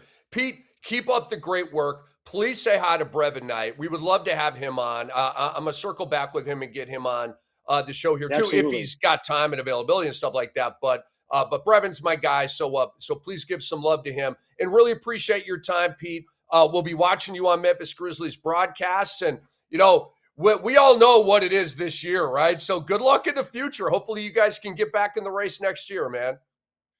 That's what we're hoping for. Thanks for having me. Thanks, Pete. All right, Pete. See ya. Pete Pranica joining us here, man. Yeah, he can fly. It's a pretty cool hobby right there. All right, back to Dwight and Dr. X going at it here about Philadelphia. We got about 4 minutes before Coach Metta World Peace comes back on here, man. So I want to answer the question before my cousin and I go back at it. Philly is intriguing, and I think to your point, Rick, you said, why hasn't Embiid played up until last night? The Sixers, there's no delusion here. Joel Embiid is not trying to be MVP. He's not trying to make an all-league team. He's not trying to be Defensive Player of the Year. So there's no 65-game threshold for him to get to. They're trying to ramp him up and to have him at as close to peak performance in the playoffs as Embiid and Paul George can be. I'm not worried about Tyrese Maxey. It's a hand injury. He's young. I think he's going to hit the ground running once he returns to the lineup. The Sixers are the X factor in the Eastern Conference because we don't know what we're going to get. But if you look at their roster, they have more depth. They have athleticism. And when we had Chris Marlowe on last week, the play-by-play man for the Denver Nuggets, I said, and I'll die on this hill, I have Nikola Jokic as the most skilled center to ever play basketball. I have Joel Embiid right behind Nikola Jokic in terms of the skill. Not greatest center ever. Please don't misconstrue what I'm saying. I'm talking about skill. Joel Embiid will sit out for 2 months, come back, and drop a 40-piece on you. That's how good he is. He's a decent defender when engaged. So again, the Sixers are an intriguing X factor as far as I'm concerned. If healthy, you're talking about Tyrese Maxey, VJ Edgecombe, Paul George, Joel Embiid, Kelly Oubre Jr., players Bona off the bench. There's some live athletic players on that squad, and I have a ton of respect for Nick Nurse as a coach. He will be as good a game planner, game preparation in the playoffs as we have with any coach in the NBA, especially in a playoff series. So again, if healthy, the Sixers can be intriguing. Can they win a playoff series? It depends on the matchup. It depends on the health. But if Embiid is 85 to 90% of himself, he and the Sixers can cause problems in the Eastern Conference come playoff time. Any issues, Doc? Are we back into? Well, no, I'm not going to argue with Dwight. I mean, he's pretty much coming to my side at this point, trying to, took him a while. Coming to your side? He's there with me. No. No. I was just, well, the question is, do you also think beat Detroit, according to you? Well, do you think Philly can beat Detroit or not? Okay. You know what? Sure, yes. But let me ask you this question. Can the Sixers, if healthy, beat the Knicks? No. Oh, you see what I mean? See what I mean? They can win a couple games. They're not going to win the series. Okay. All right. So we're just a better defense. We have the Knicks. The Knicks have the #1 defense in the league, and I think over the past 10 games, and their record shows it. Their 3-point shooting is, could be a lot better. What's that, Rick? 7 in a row for the Knicks.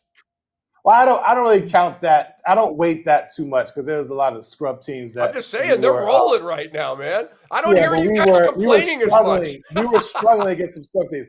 I'll at least admit this, Dwight. We you never know what team you're going to get with the Knicks on a Right. night-to-night basis. And that's the Dr. Jekyll, Mr. Hyde experience that as Knicks fans that we have had all season. However, in the 7-game series, I think the law of the averages will win out. So we'll see the better. And then also what team they're playing with is not necessarily going to be that consistent as well. Each team has. It's just, it's just whether or not you match up well with them and whether or not you come to play every night. So here's my only, again, the Knicks. To me, it's about Boston and New York in the Eastern Conference. I know I chomp at you a lot about the Knicks, but I'm in agreement with you. I'm sort of in a closet way. I'm cheering for them because I want to see you happy. Honestly, I don't need it. I don't want that. but to be real though, if you look at the point of attack, Maxey is going to give Jalen Brunson a ton of problems. The center position. He does every year. The center position. Embiid against Karl Anthony Towns. And Mitchell Robinson. Okay. All things being equal. He tries to injure every year. Embiid, you know what I'm saying? So to me, it's not as much of a mismatch as you're trying to say it is. I can see, all things being equal, that series going 7. All things being equal. Well, that's what I'm saying. I was going to add this. Is really the X factor here because I think Paul George is going to play with a little bit of more edge now. He's going to play with a chip on the shoulder because of being sat down because of this very public situation about this drug abuse or this substance that wasn't supposed to be a part of his healing regimen. Now I feel like that might be the edge that Paul George finally needs. It might be the little push in the back that he needed to be effective again. I just feel like he's been coasting these past couple of years. And so hopefully we might get a different version of Paul George this off season. We'll see. Playoff season. Yeah. So we now welcome a very, very special guest. It is Coach Metta World Peace of St. John's fame and of LA Lakers fame. And he's out there on a beautiful day. Coach Metta, it's your boy Rick Kamla. I'm going to introduce you to the crew here in a minute, but how are you, man? Welcome to the show. Hey, thanks for having me, Rick. Always, man. It's always good to hear from you, and I see you online and on X and all this stuff, and it's good to see you in person. You look great. Appreciate you, man. So do you, Metta. You certainly do. So to the right, it is Dwight Walton, Canadian basketball legend. He played in the Seoul Olympics back in 1988, played overseas for many years. To the far left, it is the founder and creator of our network, sports medicine radiologist, Dr. Phil McDonald, Dr. X. He owns a team in the TBT as well, philanthropist, entrepreneur. And that is A.M. Pfeffer as we toggle. That is A.M. Pfeffer, businessman, anchor, author, and a heck of a sports analyst. And Coach Metta, we are Beyond the Surface on the X-Rated Sports Network. So welcome, man. These are the homies. Man, it's great to meet everyone. Congrats on the new network. The media business is great. Sports is thriving, and hopefully you guys sell this company for $300 million. Whew, I love the sound of that. Sounds good. I know Dr. Rex loves the sound of that. We got to talk after the show, Coach. We got to talk after the show and get some strategy from you. Yes, sir. Free strategy, baby. I love it. I love it. I love it. So Coach Metta, how does it feel to see St. John's reach the Sweet 16 for the first time since you led them there back in 1999? How are you feeling about that, Coach? It's great. You know, us New Yorkers, we get to the semifinals, and that's a championship for us. You know that, right? We're typically losers in New York. I'm from New York, but I think it's because the other states got something to offer also, right? And when you look at New York City, the famous Final Four team with LUKA on the second, and Chris Mullin and Mark Jackson. Actually, Mark Jackson wasn't on that team. And then you get the Elite 18. I mean, we take pride in that. And this year, we're trying to just continue to pull for Rick Pitino, and hopefully those guys get to the Final Four again and get Rick is trying to get a title, and I feel like this year is going to be the year to pull it off. I don't know how much longer Rick is going to coach. I'm sure he's going to want to go on vacation at some point, and retire. So I think he understands the window's like slowly closing. But if they win, wow, New York City's gonna blow up. So a couple things here, Coach Metta. How gangster was Rick Pitino when Dylan Darling hit that shot? And then I also want you to take us back to 1999 and kind of relive that run with us. Talk about some of the guys on that team. Are you still in touch with them? Maybe a couple of moments from that run that really stand out to you. But how gangster was that reaction to the buzzer beater, Coach Metta? I think he was ready to coach. He was in the zone, and it's almost like being on that balance beam, going from one building to the next, and you're just in that zone. You don't got time to worry about an airplane. You don't got time to worry about a bird that's scratching your ass. Right? You gotta Exactly. stay locked in, man. And Coach Pitino, that was cold blooded. It reminded me of when we saw our Division II women, the seeding round was coming out, and they said, "And Cal State LA, a fifth seed." I'm gonna send you the video. It was the same cold blooded, like what? A fifth seed? How does it? We should have been a two seed, you know. But and then in 1999, I mean, it was a hell of a run. If Tyrone Grant didn't break his wrist, we felt like we would have won the title. We only lost by 2 to Ohio State. I wish I could have stayed at St. John's another year, but the NBA, the money's there, and I left St. John's. But it was a hell of a run. Dr. X, come on in here with many questions, however many you want for Coach Metta. Let's go. Hey, Coach. So I'm actually from Queens. I was born in Queens, but I was raised in Money Earned in Mount Vernon. So I just want to give a shout out to you there as well. Right now, I also went to. So I'm a physician. I went to University of Connecticut for medical school, but I went to Duke University to get my specialty in radiology, sports medicine. But I know our teams are potentially going to be matched up. You guys kind of scraped us in like the UConn team in the Big East in that championship round. But Duke is matched up against St. John's. You already said they can make it all the way. But my question to you is not even about college basketball, because whenever I see you, you're like a legend in New York. Like back then was Ron Artest. Now it's Coach Metta. We always talk about how you played against in these legendary runs with Michael Jordan in the summer. And that story about Michael Jordan breaking his ribs, no one knew how it happened. Can you shed some light on the legendary runs? And if you want to, give us any stories you have with Absolutely. playing with Michael Jordan. One, Yeah. absolutely. But back to UConn and St. John's, how do you win, but then get a fifth seed, but then the team you beat is a 2 seed? Am I missing something? Is this like one of those old Chinese movies where you hear it in English, but the mouth is moving in Chinese, right? No, I I agree love with Chinese you. people. I agree with you. Am I missing something? Okay, The great. system is I'm not flawed, missing definitely. nothing. Yes. Okay, Yep. great. All right. Well, Coach Metta, when I was politics. playing, It's politics, man. man, you know what? Somebody got some power. Somebody got some power. This is what Kanye said, right? I'm not for Kanye Yep. antics. I'm just going by a song. He said, "No Of one course. person should have all that power." Yep. Yep. Right, Yep. man? Come That's on now. facts. But anyway, Yeah.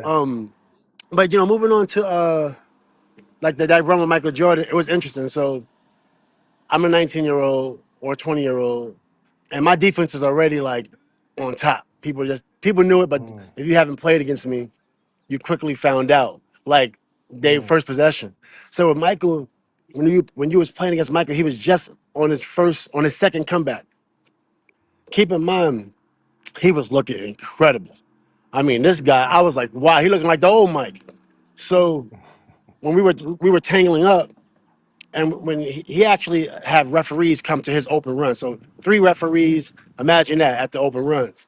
So the referee in one possession, the referee called the offensive foul on Mike against me. Because Mike he would lock you in he'd take both arms and he'd lock you in. And for me, what I realized was if you let Mike get the ball, that's where you mess up. I was really good at denying. I got a bunch of clips online where I'm denying Durant or denying Carmelo. It's not that I stopped them, I just didn't let them get the ball. So that was always one of my strategies. And then when Michael was holding me, I was a little stronger than he thought, and I just moved his arm out the way. It was pretty easy to move his arm. It's pretty light work to move his arm out the way, honestly. Mike is Mike. but it's certain things that favor me, and that's strength, right? So I moved his arm out the way, but I accidentally elbowed him in the ribs and cracked his ribs. And the Sheesh. crazy thing was, I heard him go, ugh, right? So I'm like, damn. So he goes down, he's holding his ribs. We score. The score is literally 6-6. He comes down, free throw line. I'm guarding him. He ends the game on me, actually. Free throw jumper. I'm like, and then he walked off. Sheesh. The next day, I was like, Mike, you okay? He said, yeah, I'm okay. But then the next day, Sam Smith from the Chicago Tribune said Yeah, that no Ron sound. Artest punched Michael Jordan and broke his Right. ribs. You heard the story I just told you? And you heard Wow. the story that Sam Punched. put out there? This is where this Yeah, started that's with the crazy. Ron Artest stuff. Somebody was always out there. Like, how do you say, I didn't punch Michael Jordan? Everybody was in there. Antoine Walker was there. Michael Finley.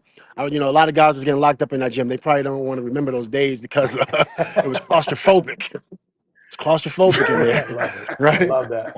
But a lot of people was in there, and I didn't punch. Why would I punch Michael Jordan? So for 2 days, I was super depressed. Mark Bartlestein, my guy, he's my agent. He was like, Ron, why are you not going to your summer workouts with the Bulls?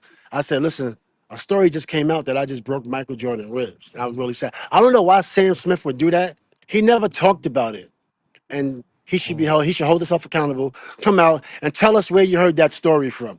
Right? Tell us where you heard that story from, because I would never do that to Black Jesus. He is our Of God. course. Right? Why would Facts. I hit God? Yeah. That's good, man. I'm glad you shed some light on that story.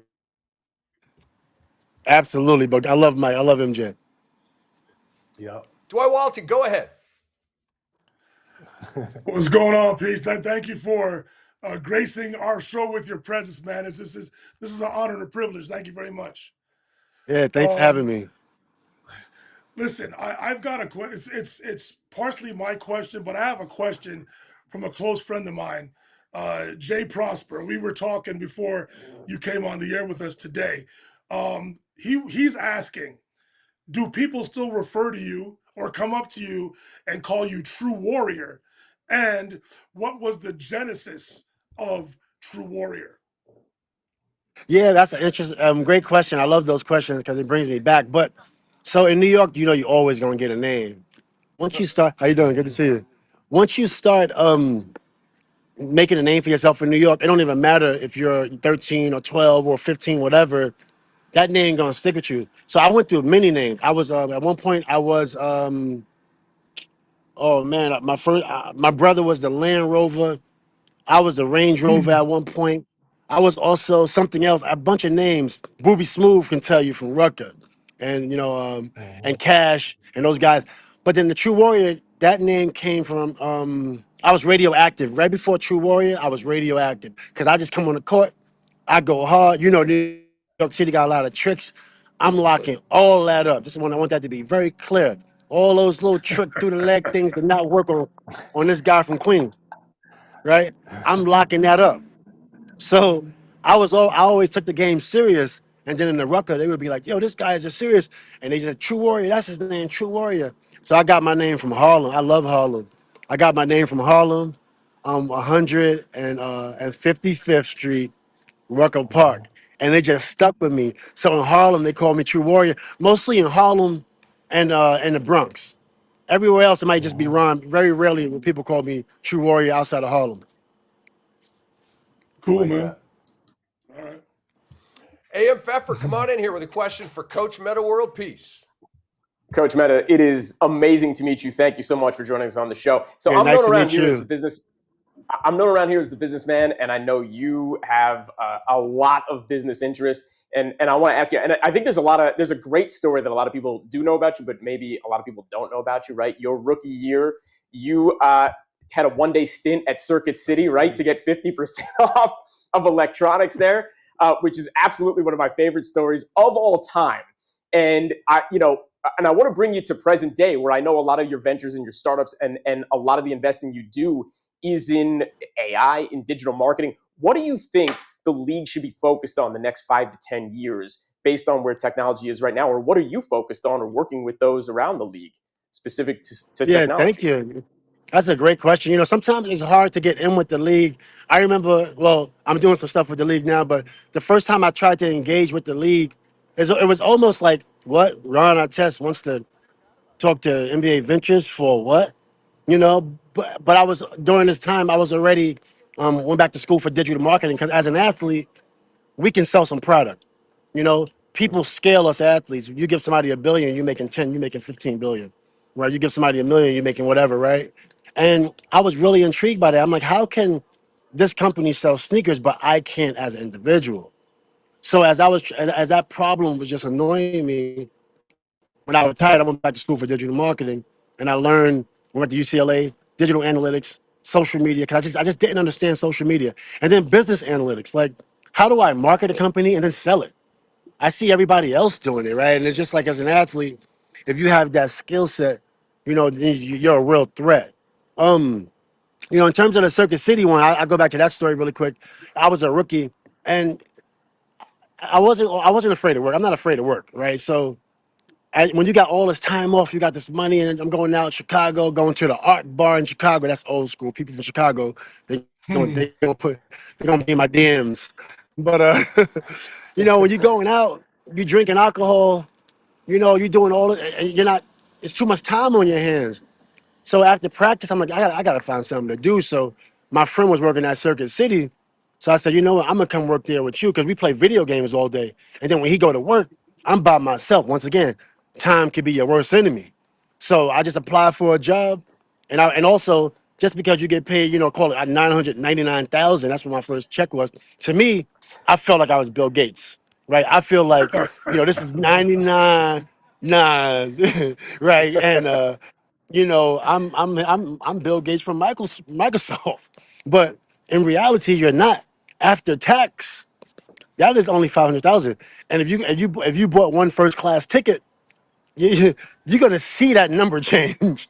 It ain't like having 100 million, right? And then buying a first class ticket. So as I'm going through this journey, I'm like, damn, I got a lot of money, but I don't, right? I'm like, why I don't have money? So I said, you know, I got to start being a little smarter. So like DVDs was hot. Every athlete was buying DVDs. So I was getting 50% off the DVDs, 50% off my car stereo system, you know, 50% off my in-house system. You know, I was saying, hello, sir, ma'am, how are you today? May I help you? I'm not afraid to get my hands dirty, man. I love it. And even like fast forward into today, I retired. You know, some of us retired athletes, we go through a lot. Uh-oh. Uh-oh. Oh man, we were just getting to the good part. Let's We get to the good lost. part. We lost. You guys are killing it with the questions, man. He's loving this. He might have hit the wrong button or something. I bet you we get him back here in a minute. Good stuff so far, man. Coach Metta World Peace hanging out with the guys here on Beyond the Surface on the X-Rated Sports Network. Phenomenal question about Circuit City. Because I forgot it. I did hear about that back in the day, right? But I'd forgotten that. So that was a good pull right there by AM. Little homework done by AM right there. Sorry about that, guys. Oh, here Oh, we you go. good? Coach You Sorry Metta, good? about you're that, back. guys. I don't know what happened. All right, no problem. Yeah, you're saying So about- you were Circuit City and talking about your buddy, and you're not afraid to get your hands dirty. Oh, and work. shoot. You're gone again. Sorry, Is it- yes, people calling me, and I, you know, just like sorry about that, but I'm on Oh, my you're phone good. You can go actually. to airplane mode. I think you have to go to airplane mode, but you would need to be on Wi-Fi, unfortunately. Yeah, I'm just gonna deal with it. Don't worry about it, Yeah. guys. Sorry, fans. We're here. We're You here. know, I'm on my phone. But yeah, what you were saying, sorry. No, yeah, just that you're not afraid to get your hands dirty and not afraid to work. You know who else I heard that from? Dennis Scott. He always used to say that. I'm not. We'd be like 2:45 a.m. on NBA TV. Everybody's tired. You know, everybody wants to go home, and he'd be like, "Come on, man, I ain't afraid of work. Let's go." And he would like charge everybody up late at night when we were all kind of gassed. Not that like I was sitting around complaining. I'm just saying like Right. it's 2:45 a.m. We've been on the air for 7 hours, you know, that kind of thing. All right. Coach Metta, I want to get into a couple of things here with you. I want you to please tell us and our phenomenal audience about that time that Kobe passed you the ball in Game 7 of the 2010 NBA Finals against the hated Boston Celtics. Take us into the huddle, the play, what you saw, what was ran, how it felt when the ball came off your hand. It's one of the biggest shots in Finals history. Yeah, it came from like the year before that. I was averaging 25 against them in the playoffs. So I always was a go-to guy. I was the best defender. I was 1-on-2 on offense. That means that after I'm locking somebody up, the ball's also going through me, right? And that is really difficult. So when I got with the Lakers, you're not the go-to guy when you get with the Lakers, right? You are a servant of Kobe. So in the beginning, it was really difficult. I actually asked Miss Kupchak for a trade because it was like I wasn't able to shoot. So anyway, as I got over that, you get into the playoffs, you go through your meditation, you talk to your sports psychologist, and yeah, you got to be ready. Like, you never know when Kobe gonna give you the ball, right? You just got to keep your hands ready. And I've never been in that position. For example, in Game 3, I hit my first 2 threes against the Celtics, but I was 2 for 4. But I had to stay in a triple threat. So you just never know if you're gonna have 15. You never know if you're gonna have 10. You never know if you don't even think you're gonna have 20. I had 20 in the championship game, and that possession was Kobe saw me working. He saw me in the gym, and I think he's seen that work because I wasn't giving up on my own. I said, you know what? I'm nice. I'm not gonna give up on no matter what anybody else is saying. Just you don't get worse in 4 months. you know, Yep. you don't get worse Yep. from May till October in your prime, right? But people were saying Metta's getting old, and I got to hear this stuff. And also, every game Kobe didn't play, I averaged 19. It was games I played against the Spurs, Kobe didn't play, I had 26, and some Hall of Famers was on guarding me. Light work. These guys are too light. These guys is way too light. These guys are Hall of Famers. And you put them right in that blender, you pack them up, like a hot pocket, and Yeah. they're Hall of Famers. They always been hot pockets, right? But with Kobe, he shared his moment. Kobe sharing that moment. Let's just say we win. I don't hit the big shot. I think my life is different. Let's say we don't win. You're talking about this is not even the same conversation. Kobe shared that. He shared his moment. That's Kobe time. Mhm. And he shared that moment with me, and that's what stands out most from that. And he trusted me. Not fully Mhm. trusted. You see his face. It wasn't a fully trusted face. Look at his face. I was like, yeah, he didn't believe in me. He's like, oh no. But I love Oh Kobe. I'm man. so appreciative because that moment, I mean, I'm living off that moment to this day. You know, I don't Hmm. even gotta work and I can make $1 just by talking to somebody about the shot. That's crazy. That's Good crazy. for you, man. Good. You deserve it. You No, deserve it. So Coach Metta, I got to follow up real quick on this. So I was working NBA TV, the post game show, not the show immediately after the game, but about an hour after the game. Me, Steve Smith, and Brent Barry. Kobe came over and we had a conversation, and Coach Metta, you came over.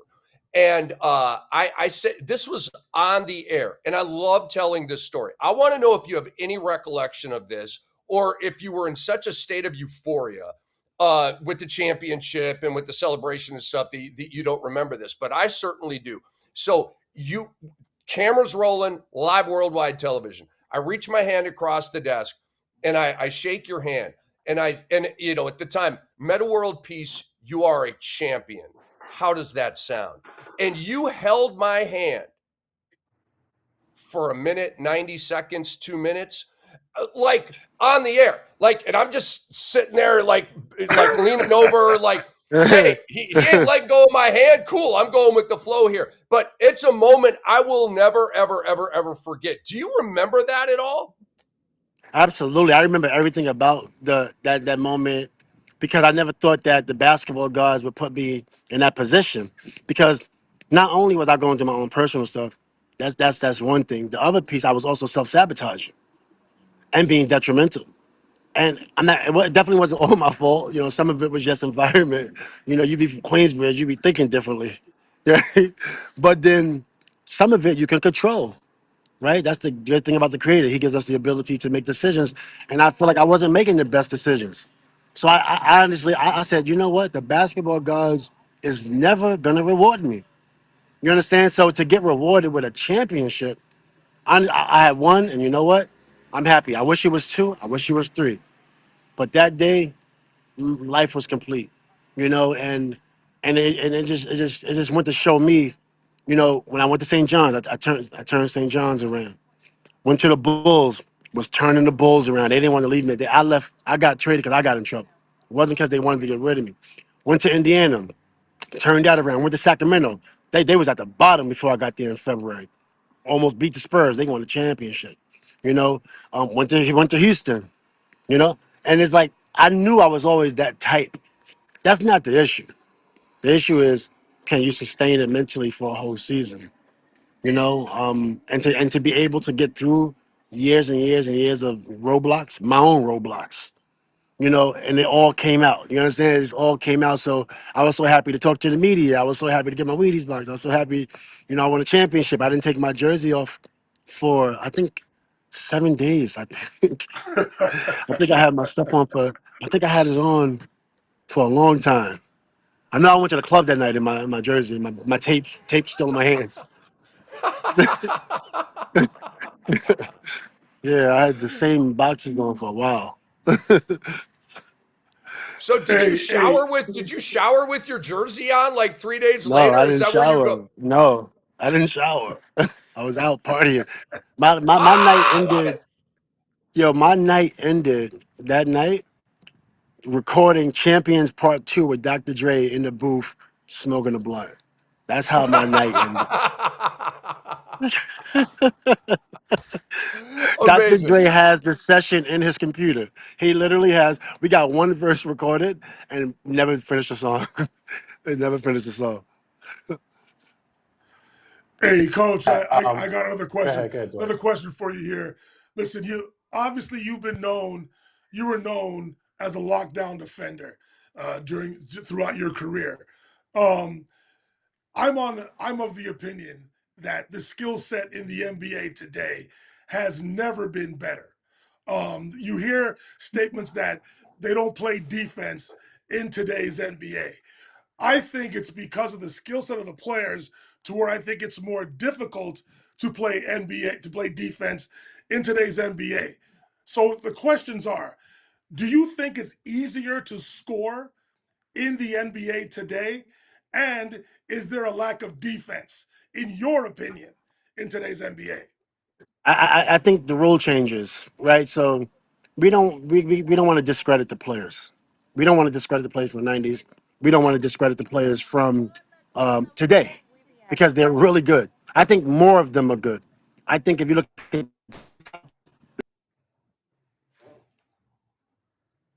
Oh, another phone call. More connectivity issues here with Meta. Um, yeah, okay, that was cool. I didn't know that Meta left his jersey on for 7 days. And sorry I'm about glad I that, followed. guys. Yeah, Oh, Coach you Meta, good? go You Let me ahead. good? finish answering that question for y'all. Sorry, but I was saying, what's happened? The rule changes. So with the rule changes, you can score a little easier. But it's more physical. Right now, in the last 3 years, the game is more physical. The last 2.5 years, it started midway through 2.5 years ago. They changed the rules. So now we're back to the 90s. And I told this guy the other day, I said, y'all talking about 5 years ago. The game is physical. You're not watching now. The game is too physical, by the way, right? They need to call more fouls. In terms of better skill set, I think is more players that are really good, but also the guys are not practicing. So if you're not practice, I had to practice my last year in the league. So you have no energy for the games. You understand? Like, so now if you're not practicing, now you're going out and all your energy you can play the game. That's not fair to the guys that was practicing, playing back to backs, and not taking off. So this era is about even. SGA, for example, I think he's just as good as Michael Jordan. I was talking to SGA father last year. I said, listen, if your son want to be legendary, I don't know if he told his son this. I said he has to win now, because if he doesn't win now, Wembenyama is getting better every 2 months. Every 2 months, Wembenyama is getting better. Better believe it. And Yep. since he's getting better every 2 months, look what's happened in the beginning of the Spurs season. They were not as good. Now he's going to be in April. If he makes it to May, and if he makes it to June, bye bye. And SGA, and I said SGA was just as good as Kobe and Michael Jordan. I truly believe that. Now Michael Jordan had a hot start. Michael Jordan came out averaging 28 points. Now come on, now Michael Jordan got 10 scoring titles. You're not even in the same muffin. You're over there. You know, you're a cornbread muffin. Michael Jordan's a chocolate chip muffin. You guys are cornbread muffins. I understand. She likes it. She says it's a good joke. Look, you can't talk about Michael Jordan. He's he's different. He's different. Like Yep. I'll kiss Yep. Michael Jordan's feet. I won't kiss right? I never right? Maybe I'm going too far. I'm probably going too far. But you guys get it. I get it. Michael's a god, man. So Michael's a so god. so speaking. Michael's the So guy. so you listen. You're talking about Wembenyama getting better every 2 months. I totally agree Every with 2 months. that take. So now, two questions. Do you think he's the NBA's most valuable player this season? And if healthy, are the Spurs the favorite over the Thunder to win the NBA championship? I mean, the more you let Wembenyama breathe, it's over. You know, so you're gonna have to get rid of him the first round. Whoever don't get rid of him the first round, I mean, you wrapped up. This kid is getting better, and he can score. He passed the ball. He plays off the ball. That was the problem of a lot of great players that was holding the ball too long. Why have they never won? Because they couldn't play off the ball like Stephen Curry. Wembanyama could play on the ball and off the ball. SGA could play off the ball and on the ball. So with that, when you got a guy like that, that's a huge problem. I mean, I think the Spurs are the front runners.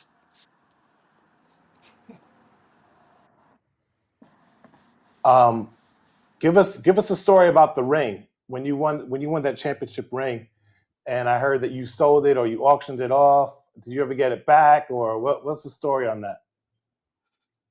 Yeah, you know, when I won that ring, a lot of things going through my mind because I always wanted to win one with Indiana. So Indiana gave me so much support. So one, it didn't feel like it was mine, and then also I felt like I could do better with it.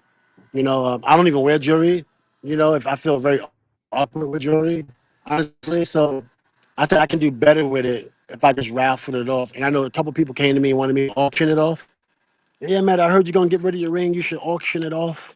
I know I'm not auctioning it off for $57,000. I think if I sold it for $1, you know, raffled it for $1, we can make more money. We did, and then people took my idea and ran with it, and actually couldn't believe it. But we raised a lot of money. We gave all the money away to mental health institutions, and that's kind of where my journey started with mental health. Well, that's where my public journey kind of started. You know, kind of with down the mental health lane. And now you look at it, every sports team has a therapist. Every single sports team literally has a therapist, and they be trying to act like I wasn't the foundation of that. You know what I mean? But I Wow, was for sure the igniter of that. I love that. Man, show this man some respect. Coach Metta, an absolute legend. AM Pfeffer, if you have another question, come on in here, man. If I can come back a little bit to the investment, we were talking a little bit, we didn't get to finish.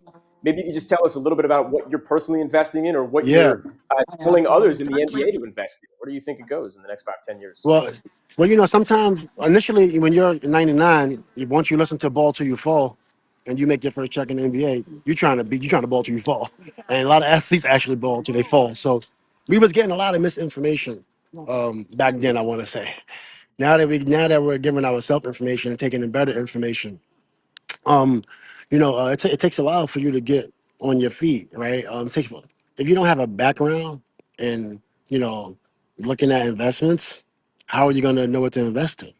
Right? Even if you're making, it's not how much you make, it's how much you keep, right? So it took me a long time to understand. I literally had a lot of help. I was going to search the help, but now I'm in like one of my best companies is Build Ops HVAC company, mission contracting company, which is going really well. They just raised out it's public. They just raised out $1 billion valuation. Easy Care Link, a nursing staffing platform that I was there day one. We didn't go over the top, but it was pretty solid. They done over like maybe 30, 40 million total in revenue. Buttercloth.com, the shirt I'm wearing right now, Buttercloth actually. They done over 70 in revenue. And then I built my company to 40 companies in a portfolio right now. But now we're doing more partnerships. Now I'm able to identify investments better. Just really focusing on this like I would focus on defense. Not be spread too thin. When I was younger, I was rapping. I like rap. Nas from my neighborhood. I love it. But when you're doing too much, it's hard to focus on one or the other. And I said, you know what? Since these opportunities don't come every day. Where you get a chance to talk with people, not just they want an autograph or they just got a front row seat, they got a suite, they want an autograph. It's like, no, I want to talk to you about what I'm doing. So we just opened up some entities in Canada, opened up entity in Hong Kong, opened up entity in Qatar, and different things like that. And so now I feel good about it because I'm able to give these athletes advice and I can tell them my mistakes. That's one. I always like to share my mistakes, and different things. And we recently just raised at at a 65 million valuation, my holding company. And we also are raising for like 20 companies right now, my consulting firm. My partner is the former CEO of Boost Mobile. His name is Steven Stokos. And we have for me, we have an all-star team right now, and we're doing a lot of just more and more companies. We're getting more. It's like too many companies. We got 10 consultants now in the firm. It's called Artest Management Group. Yeah. And the reason I named it Artest because I knew I was going to get into this game and I needed something. And Artest is the only thing I put my mind on.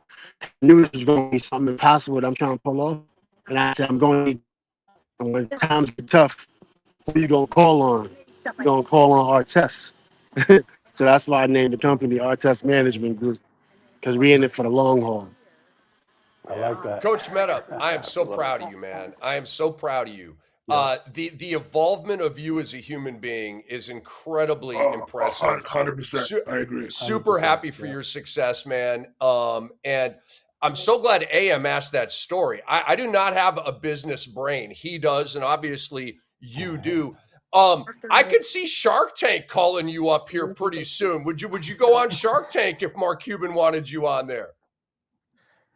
Yeah, of course I would go. Actually, this company was on Shark Tank, the one I'm wearing right now. I Oh, actually was on nice. Oh, Shark Tank. nice. Hell Um, yeah. as a founder, though, I would love to go on Shark Tank. Yeah, but believe it or not, like I don't know. Sometimes I can be on TV, and sometimes I don't. I set my company up so I can spend more time with my family. I have an 18-month-old, and it's different from having an 18-month-old at 44. I'm 46 now, than having a kind of a newborn at 16 years old, and then another one at 18, and then 20 and 22. Like you think about it totally differently. So I kind of set myself up where I can literally do what I want kind of when I want. I'm not saying I'm making astronomical amounts of money personally. I'm doing solid, but at least I have my time, and I can coach in my time. I do. I love coaching. And all those things become really important when you get older. Us athletes go through a lot. The divorce rate is high. Your children grow up one way. You go through a lot, and they didn't ask to be here. You gave them everything, and then all of a sudden, they don't have what they had. That is traumatizing. You know what I'm saying? That's traumatizing. So you think about these things, and I think about those things for my children, right? It's about how can you be content even if you make some money? How can what's sustainable? And that's kind of how I'm thinking about, nowadays how I'm thinking about life, versus just like the instant gratification. Well, Coach Metta, let's dive into your coaching journey here. Please talk to us about your coaching experience, your aspirations, Yes. including your most recent role as the assistant women's basketball coach at Cal State LA. I've been there for 7 years. I love coaching. It's one of literally my number one thing. I literally would leave Saudi. I'll be in Saudi doing some stuff, and then come back to make a game, like literally. And you got to be. My wife is like, "Why are you coaching here for this little amount for no money, and you're missing out on so much money?" Because we love coaching. Cal State LA, and it's in LA. I played in LA under head coach Torino Johnson. So I was also trying to get other jobs and different things like that, and the stories were out there saying I'm not coaching. I don't know how. this is not coaching. If you're up at 4:50 a.m. every day for a 6 a.m. practice, tell me what's not coaching about that? Like that's real experience. My coach says practice is at 6 a.m. and I'm coaching women. We made history. First time in history that Cal State LA won the conference. First time they had a player of the year. And now she's also All-American. And we love it. You know, we're working with girls and people say, how are you going to work with girls? How that's going to translate to the NBA? Well, one, some people just going right to coaching. They had no experience. And then two, you know, women, the women game is great. Like I've been coaching women for 10 years while I was in NBA also. I say that because totally I'm so ready, you know, for coaching. For any level, NCAA, but head coaching only. Why? Because I love it. You know, not because I want anybody's job, not because I'm any better than anybody. I'm just waiting for that right opportunity. But it's just, I can go on and on. Honestly, I really do love coaching. I love coaching under head coach Torino Johnson. And college is different because you got 4 different programs going. Freshman, sophomore, junior, and senior every single year.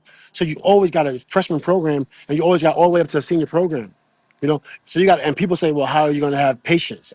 Patience, coaching college is the ultimate level of patience. And Division II college, with no budget, you're talking about no budget. We don't get sneakers. Sometimes our sneakers come in late. Sometimes our jerseys are late.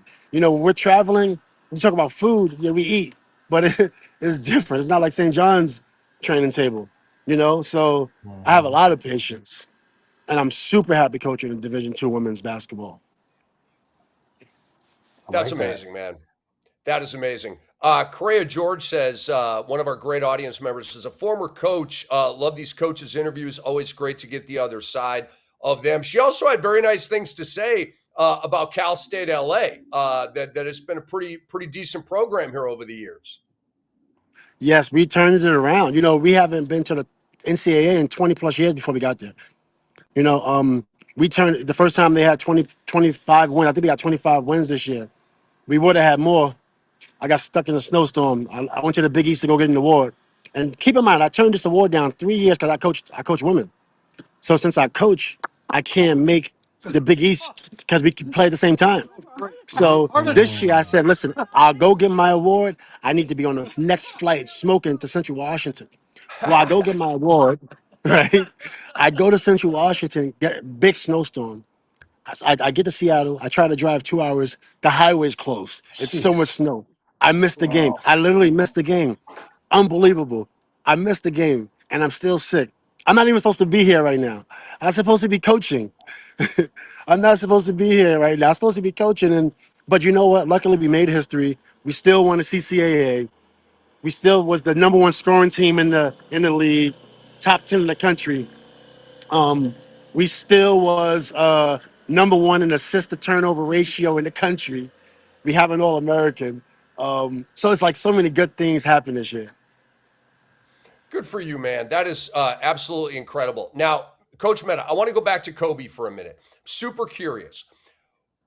How did the dynamic or relationship or whatever that word is between you and Kobe, because you were an adversary of his, you were a rival of his, it was your job to hold him down, it was his job to give you 30, okay? So how did it change from that to then playing together? How did that all change? Or did it change? We couldn't wait.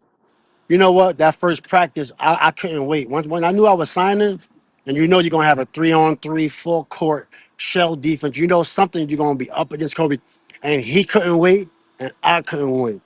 Now I am gonna admit he got the best of me. Kobe's Kobe, but in terms of the first practice, and in terms of like lion versus lion, I mean, that's what I remember that more than anything.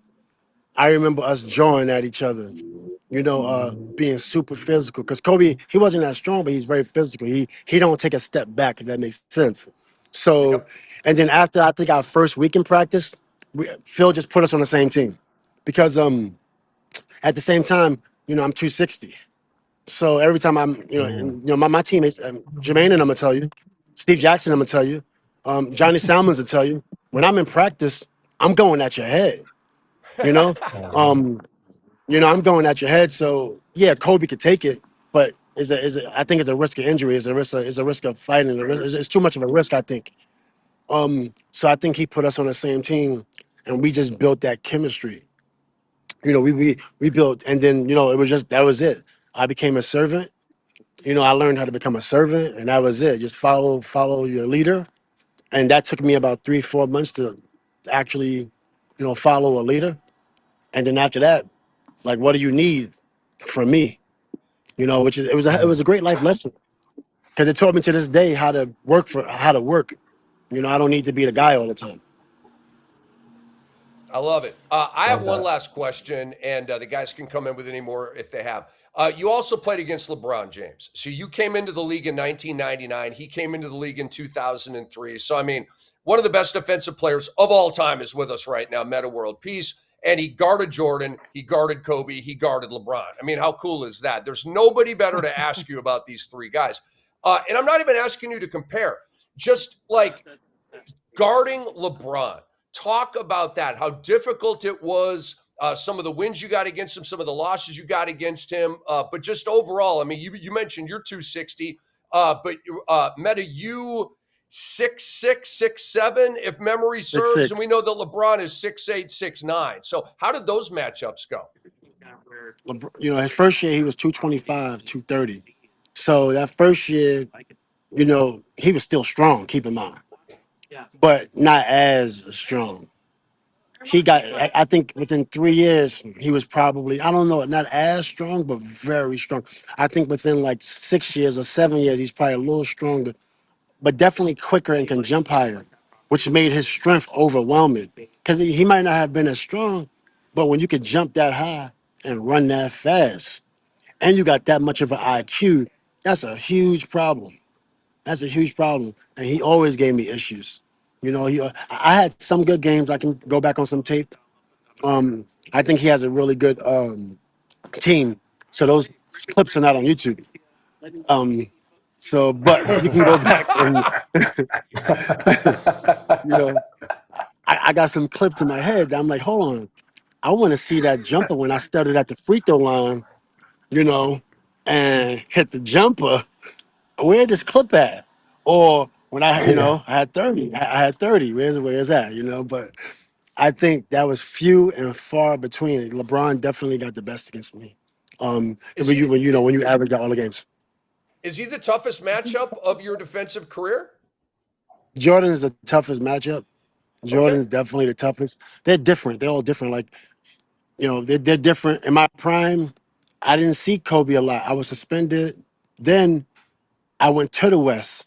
It was, and then I went to. It was like so many times I didn't see a lot of guys in my prime because maybe I was suspended again. you know. But there were games where I was shutting them down. I have games where I was shutting them down, maybe under 20, to a lot of guys, or under 10. Actually zero. Some guys zero. You know, some guys 2 points, 4 points, all stars. Yep. But then Yep. LeBron just posed a different dynamic. I wish I could have got the best of him. I tried my hardest, but it was really difficult. These guys, he can play. Mhm. I still think Jordan was the toughest. Hmm. I got you. I got you. So go ahead, Dwight. Go ahead. I No, actually wish I would have no. never wore. I wish I would have never wore Jumpman at St. John's because they don't give me. I don't get no Jumpman. I wore Jumpman in St. John's, right? Yeah. I'm the Mhm. guy, but I can't get Jumpmans. Why? Why I don't have Jordans? Why do I have to buy my Jordans? You That know, might be that these, article, man. It's that guy he threw you under the bus for no reason, man. these guys Saying are you soft. You punched can't be when he. soft executives. You can't be a soft. Just give me some sneakers, man. Don't be so soft. Oh, I'm sorry, MJ. I need some sneakers. Hey, coach, That's crazy. you won the championship with Kobe and the Lakers. Do you feel any of your Pacers teams were they legit championship contending teams? I got about 3 teams I was on that was legit. The Pacer team, that's go without say. That's for sure. That was just, you look if you look at before I got suspended, look at them highlights. You talking about the difference between me and some players. You talking about one dribble bucket? I was averaging 24. 1 to 2 Hmm. dribble every single time. It didn't take a lot. You give me one dribble. You telling me you're gonna give me one dribble in today's game? Because the reason it was one dribble, it wasn't because they wasn't guarding me. It's because I don't need a full angle. I just need to see that there's a potential of an angle. And once I see that there's a potential of an angle, because my hips was really stiff, so I couldn't maneuver like that. And then once I hit you, you feel like you got punched. So if you look at Oof. these guys they get out the way, and you'll see everything clean layup, they out the way because these guys was too small. And you talking about guys that's like Hall of Famers and all these and champion MVPs of finals, guys too small. You put me in today's game, and you telling me you can't touch me. You understand? It's like not even. It's not even the same. It's not. I'm not saying it's going to definitely benefit me. I forgot your question though. I was going No, on I, a tangent. no, I asked. Um, I said you won a championship with the Lakers. Talk Yeah, about yeah, Your Pacers teams. Whatever. You said yes, you had 3 teams that were legit in your career that yes. had chances to win a championship. Definitely the Pacers team. When I got to that Sacramento team, we almost beat the Spurs. They won that year. I twisted my ankle in Game 6, and take it easy.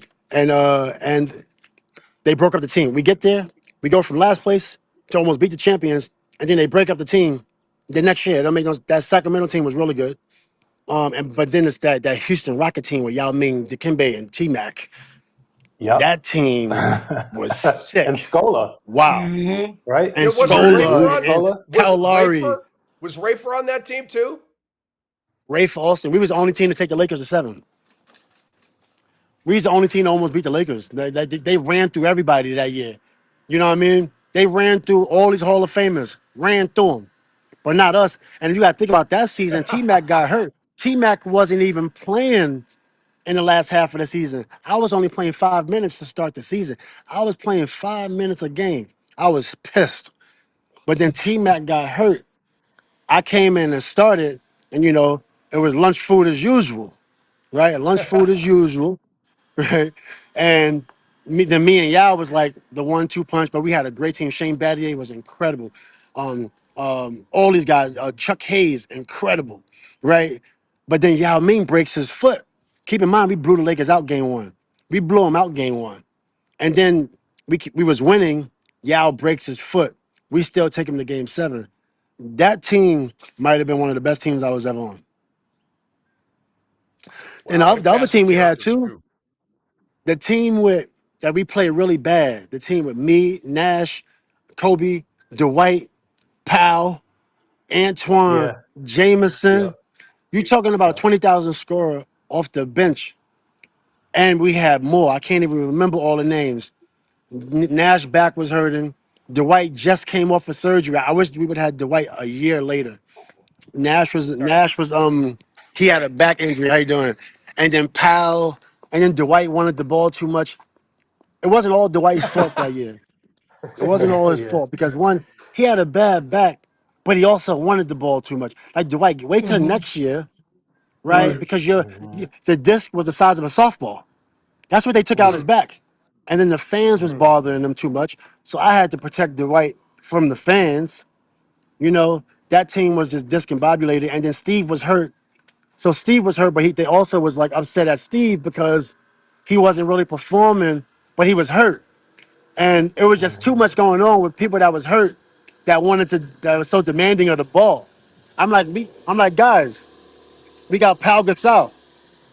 So you Mhm. guys get healthy. Let's just go to Pal. And guess who else we got? Antoine Jameson.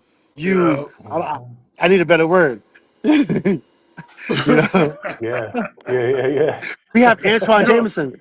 And- we have You know what though, that team. Coach? That team was the best team I played on.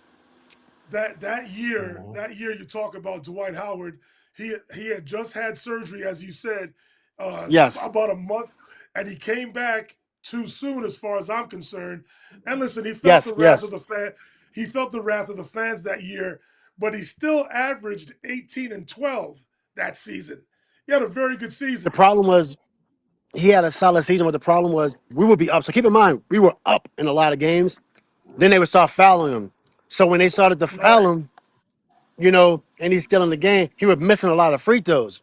So think about playing, say if you're averaging 30 minutes a game, Mm-hmm. in that situation, you're averaging 38 minutes a game because you're on the floor longer. Every single game was a nail biter. Yep. So then that Mm-hmm. season, Kobe gets hurt because you see what I'm saying? So now instead of playing Yep. 48 minutes, it's really like playing 55 minutes, Wow. Right. right? You see what I'm saying? Because Kobe's used to playing Yep. games where you blow them out and you sit down and you ice your knee. Well, that season, it was a lot of science that people didn't really see. So it was so many things. And I think also, and Dwight was hurt, right? Mm-hmm. So Dwight was hurt, Nash was hurt. But that team was probably the best team that I've ever been on. Wow. And so, Coach Metta, you bring up Sacramento, that Sacramento team again. Can you remind us who was on that team? On that That Sacramento team was sick. That team was me in my prime. You talk about a team that was in last place. I got there in February, and I said we're going to the playoffs. So all the media was like, "Ha, Hirana Test is not going to the playoffs." And then they all had to eat it. We went I to the remember. playoffs. We was the Yep. best team. We had the best record the second half of the season. You understand? So that was me and my prime. That's Brad Miller, Mike Bibby, Johnny Salmons, Kevin Martin. Ooh, man, that team was Kenny Thomas. That team was really good. If you look at that series against the Spurs, you'll see me locking up a Hall of Famer, and you'll see that Hall of Famer not guarding me, and you'll see the best defender supposedly looking like a little feather. Easy money. Easy money. Light money. And then you'll Bruce, see power forwards having to get on me because the small forwards couldn't do their job. And you'll see more easy money. I love it. Bruce Bowen just caught a stray. I like it. I like it a lot. Hey, Going, it's not that it's going a way back. stray. So one of the things when I got Defensive Player of the Year, I love Coach Pop. I love Coach. Really love him. But they said that he should have won Defensive Player of the Year. Oh, give me All a right. break. I remember Give me that. a Well, I I break. say remember that. I said publicly, let's play for it. I didn't get a response. Ooh. Let's Of play. course we didn't. Let's play for the award, okay? And if you win, it's yours. And take my name out the books. If you want it that bad, or if you think your player wanted that bad, let's play for it. Cause I was ready to play for that. I'm not ready to play now. I suck. I'm out of shape. My back hurt. But in 2004, I would have loved to play one-on-one for the award. I say that because people compare these people to defense. It's not even the same kind. It's not even the same category. I'm 260. These guys is 215. I got to guard guys 220. These guys are not on the same level as me on wing defense. It's not even the same conversation. Plus, I got to go and score. Plus, I got to go and score. Wow. You know, and so it's not even the same conversation. But anyway, I love these guys. I just wanted to, No. That's No, perspective right speak your there. That's truth, dog. perspective. Speak your it's truth, not That's even. man. real. Yeah. That's real. Speak your truth, boy. Well, No, but Coach this is Metta, great. Coach Metta, we really, really appreciate you joining us, man. We'd love to have you back on to continue the storytelling and continue to catch up with your career, your business career, your coaching career. And Metta, this means a lot to us, man. It really does. I'm glad it all worked out. Good We've been luck trying to do this for a long time. We've been talking about we this for a long time. We have, and it's a total blessing to have you here, man. It really is, and we really appreciate you. We really appreciate Rio for helping us out with the connection here and everything like that. Doc, earmuffs, just real quick. Yeah. Good luck to St. John's in the Sweet 16 on Friday night, Coach Metta. But again, we really appreciate you, man, and we'll be in touch very, very soon. Okay. Hey, and I just want to, Yeah, thanks for having me, guys. if you have anything else you want to promote right now, like go ahead. No, I just want to promote world peace. I just want to promote world peace. I want to promote the future Nobel Peace Prize winner. I've been a long world peace. There's nobody in this world right now that's been marketing world peace longer than me. So I want to say peace to the world. Let's get back on track. Let's get back on I track. love it. And that's all I want to say. All right, peace out, That's guys. perfect. Thanks, Coach Thank Metta. you. Thank you, so Coach much. Metta. Thanks, Really Coach. appreciate you, Thank man. you. Wow. Nice. Wow. I was gonna tell you guys to show them the studio. But he's probably Again, seen it, right? Yeah. again. Woo! What an interview, That was man. incredible. Coach Metta, absolutely phenomenal. Absolutely phenomenal. That's a tough act to follow with anywhere we want to go right now. But that collection of talent with I forgot they had Antoine Jameson, Nash, and Howard, and all these Hall of Famers. That was one of those like dream teams that just was not meant to be. So we really appreciate Coach Metta's time. Rick, Steve hurt his back. Steve Nash hurt his back the second night of the season in Portland and was never the same after that. Didn't that kind of derail his career? Did he ever really recover that overall? So I was around Steve a lot that summer before he signed with the Lakers. He was doing his training and stuff. He wasn't the same player, but he was still Steve Nash, especially with his mental IQ for the game. And then he was looking so forward to playing that season. And of course, I'm watching the games, and that second game of the season against the Portland Trailblazers, his back went out and his career sort of derailed from there. And it was unfortunate because Steve really wanted to win a championship, and he felt with that roster, had that roster been fully healthy, they had a legit shot at winning that year. And because he was motivated. He wanted to really play for that team. He wanted to win a championship, add that to his very legendary, iconic career. Still got to the Hall of Fame, still won his 2 MVPs, but definitely has some talk about that season. He wanted to win that year bad, really bad. What was unfortunate though was the fact that David Stern vetoed Chris Paul going to that Lakers squad. That's what was unfortunate. That would have changed the course of history, I think. They should. Yeah. I completely agree. And you think about, I don't have it in front of me, guys, because this is just popping up. But the players that New Orleans was going to get in that trade, it was like Odom, and it was a good collection of players. You know what I'm saying? It was not some like trade in a fantasy league where everybody's like crying collusion and the commissioner has to come in and undo the trade. It wasn't like that. It wasn't like completely lopsided and out of balance. Right, but Rick, I think David Stern wanted the Hornets at that time to hit rock bottom. He felt that I think Powell went to Houston, Odom and somebody else went to New Orleans. He felt that New Orleans would have been a 6 to 8 seed in the Western Conference. He didn't want that for the Hornets. I know that the Pelicans now.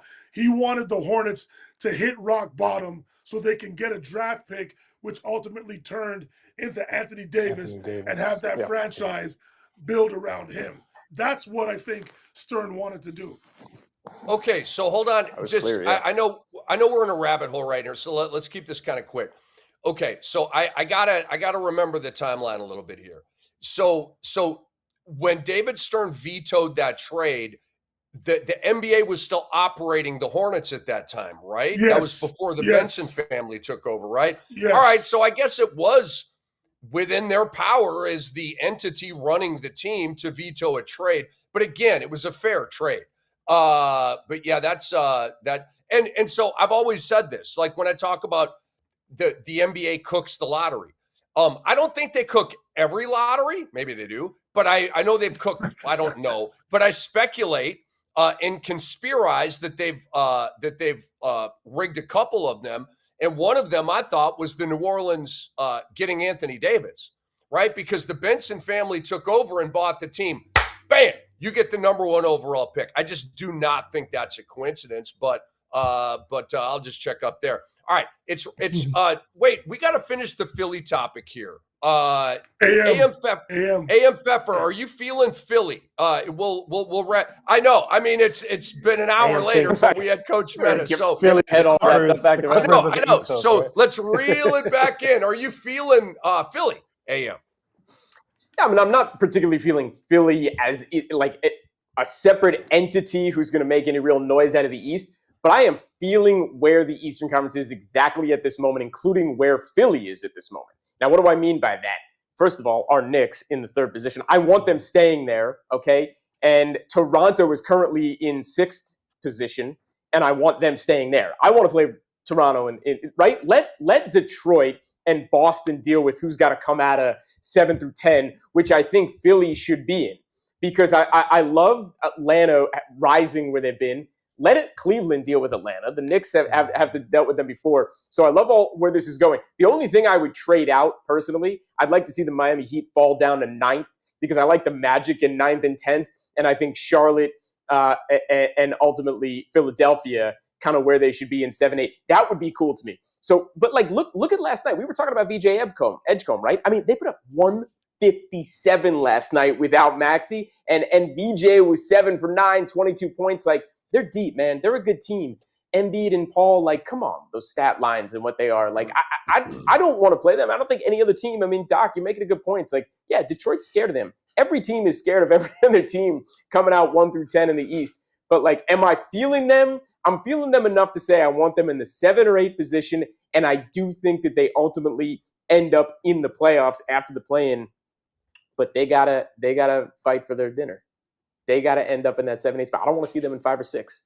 Yeah. You know what I'm saying? Like, they gotta fight from what they've gone through and how they've acted as a team and what Morey's been doing the past couple of years. I want to see them fight for their dinner. But I'm feeling them enough to say I hope they win, and I hope they get into the playoffs, and I hope they give either Boston or Detroit a little hell.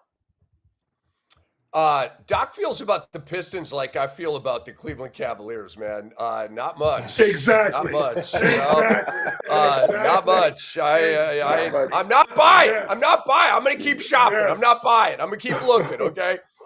So I'll make this quick, and we'll get to the rant. I am Wait a not second. feeling- Before you get to the rant, I gotta ask you, Rick. I gotta ask you: are you feeling Atlanta with Trae Young gone? Because we all know how you feel about Trae Young, but Atlanta's all the way up to 5th. Are you feeling them?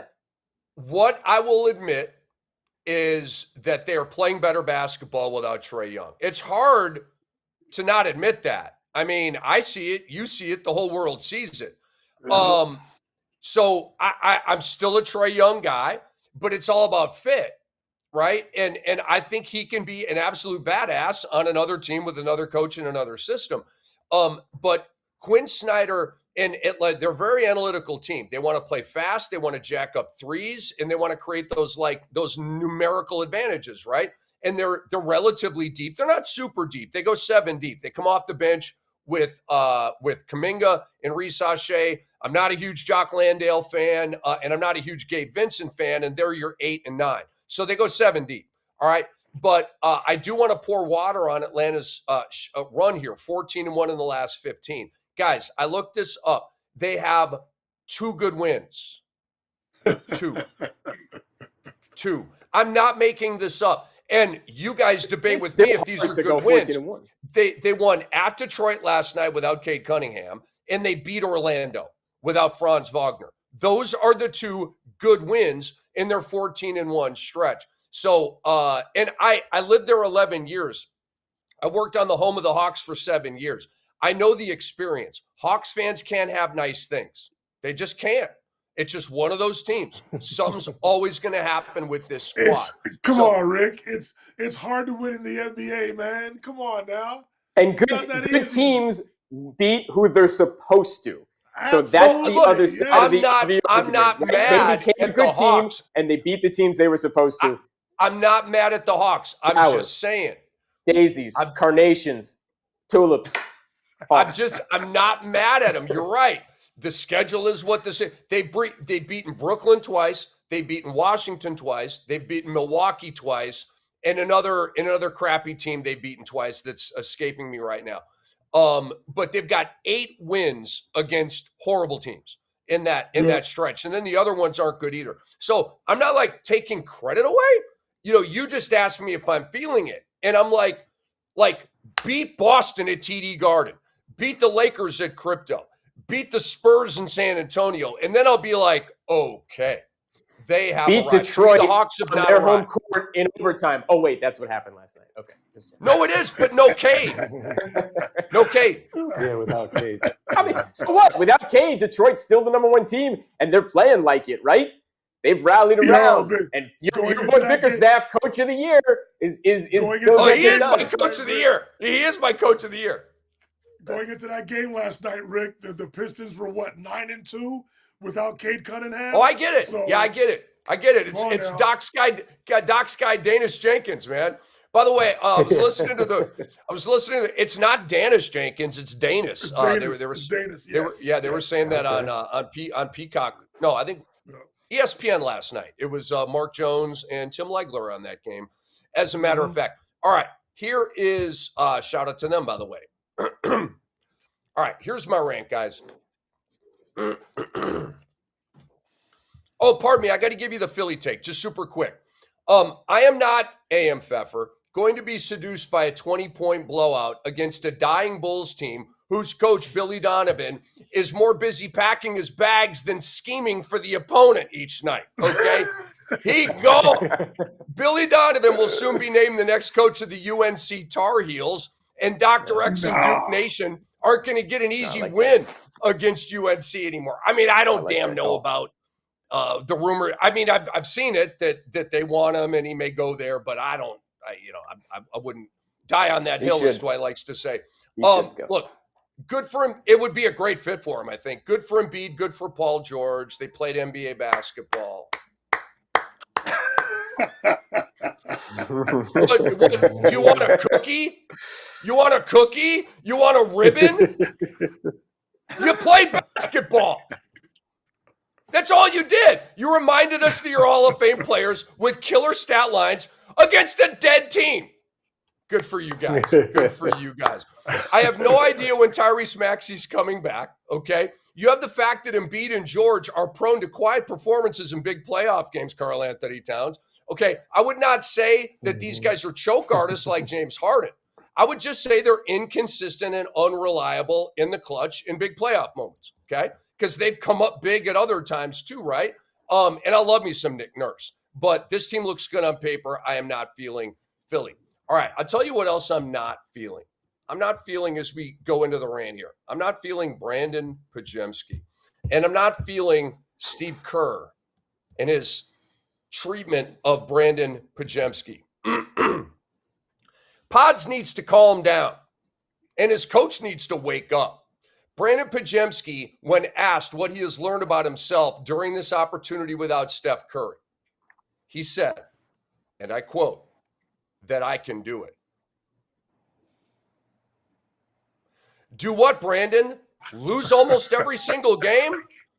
Do what? Average 13 points a game? What? Slow down, bro. Slow down. I mean, give me a break. Brandon Podziemski's shot selection is so bad that creative dudes on IG are making Saturday Night Live skits out of it. That's how bad his decision-making is. Watch him play. Listen to him talk. I think he actually thinks he's Steph 2.0. And I totally get the delusional confidence thing you have to have as a ball player. I totally get that. But there's delusional and there's insane. There will never be another Steph Curry, ever. I'm not saying nobody will pass him in for the 3 record. I'm not saying that. There will never be another Steph Curry. There will never be another Kevin Durant. There will never be another LeBron James. These are one-of-a-kind players. Shaq. There will never be another Shaq. Okay? So could another guy be like him? Maybe. They're not going to be exactly like him. We're not going to get another Kobe Michael. Okay? Like, that facsimile is just eerie, right? How much Kobe was like Mike. It's like crazy. It's insane. Doesn't make any sense. Okay? Brandon Podziemski is a backup point guard or shooting guard in the NBA. He's an 8-man rotation guy. He's your 6th, 7th, or 8th man. That's who he is. I mean, my man isn't even nearly as good as Peyton Pritchard, okay? And Podziemski's 3 balls go in the wrong way here. So his rookie year shot 38, last year 37, this year he's 36%. What is the fuss about? And think about this for a second. Steve Kerr gives Brandon Podziemski the benefit of the doubt all the time. Did he ever do that for Jonathan Kuminga or James Wiseman? It was tough love with them, but it's kind, patient, nurturing with his little pet, Brandon Podziemski. Guys, Steve Kerr benched Klay Thompson for Brandon Podziemski. Steve Kerr got to go, man, and that is the end of my rant. We get it over to Dr. X. Well, hey guys, I'm not gonna disappoint you because all I can think about is the Knicks, right, Dwight? So give it to us. Give it to us. But you know what, Dwight? The Knicks are playing your Charlotte Hornets tonight. So Yep. how about I'm that? well aware. Yep. And I'm about to steal a line from AM where he said, you know, you got to beat the teams you're supposed to beat. You know, that's a sign of a good team. So Knicks, can you please come through and just beat who you're supposed to beat? And they need to beat the Hornets tonight, and it shouldn't be close. I do respect the Hornets. You got to respect every NBA. No, I'm just saying in terms of like going to overtime. Now you got Dwight Trigger, and it's 1 point. I just feel like they have struggled against bad teams, tanking teams like the Jazz, Indiana Pacers. I have a healthy respect for the Hornets, and I kind of like that it's a good matchup. That's a game I'll actually tune into. So it's going to be a good matchup, just like I felt like the Pelicans was a good matchup for the Knicks. It's almost like a great preseason team. You want to sharpen your skills. You want to be peaking at the right time towards the playoffs. So I like that we get to play the Charlotte Hornets tonight, as well as the last game of the season going into another mini training camp because we don't have to play the play-in tournament. So, but I have the Knicks winning tonight, hopefully by 6 to 8 points or more. And I also look forward to seeing how good this Charlotte Hornets team is against the Knicks and seeing if they can actually make it to the 8th spot. Because right now they're the 10th spot, I believe, and they have to go to the play-in tournament. They have to win 2 games. It's almost like playing the TBT, right, Dwight? They got to win 2 games in a row for them to make it to the playoffs. So it might be a tall task. Doc, are you feeling some kind of way about Charlotte being a 1.5 point favorite at home against your Knicks tonight? Because Vegas is saying your Knicks should not win this game. I could see them losing because as I said, they can lose to anybody any given night, and they can beat anybody any given night. Like, well, Charlotte Spurs, have their attention. It seems like what you're saying, that the Knicks get bored against teams that are missing a bunch of players. It's not that they get bored. It's just that you just don't know. Like it's our 2 wing players. You don't know which version of OG Anunoby is going to show up. You don't know which version of Mikal Bridges is going to show up. And then also Josh Hart was playing his best ball, and then All-Star break happened, and then he had to like ramp up activity to get back to playing his best ball again because he was making up for a lot of mistakes or a lot of lack of presence of OG Anunoby and Mikal Bridges. So it's just you just never know what you're going to get. So most of the time you could count on Jalen Brunson being Jalen Brunson, and Karl-Anthony Towns, even though it's sometimes painful to watch, he at least will give you that double-double. And then, Mitch, if he's going to play or not, whether it's a back-to-back, I think Mitch will play. He's played at least over 10 games in a row just because we haven't had any back-to-backs in that time span. And there's Mitchell Robinson giving your guy Saddiq Bey the business right there, Doc. There is no bigger Saddiq Bey fan on earth than Dr. X. I don't know if Saddiq Bey is married. I promise you right now, Dr. X is a bigger fan than his partner. Okay, I promise you. He's a huge Saddiq Bey fan. You got a poster somewhere in this. We need him on the Knicks, man. We need him on the Knicks.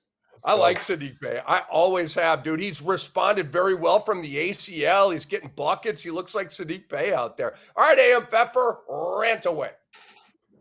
So you guys have heard me a few times on the text chain this year. I love kind of just bringing up and being like, oh, this is a night. This is a night in the NBA, right? Like, here's what happened 5 or 6 times.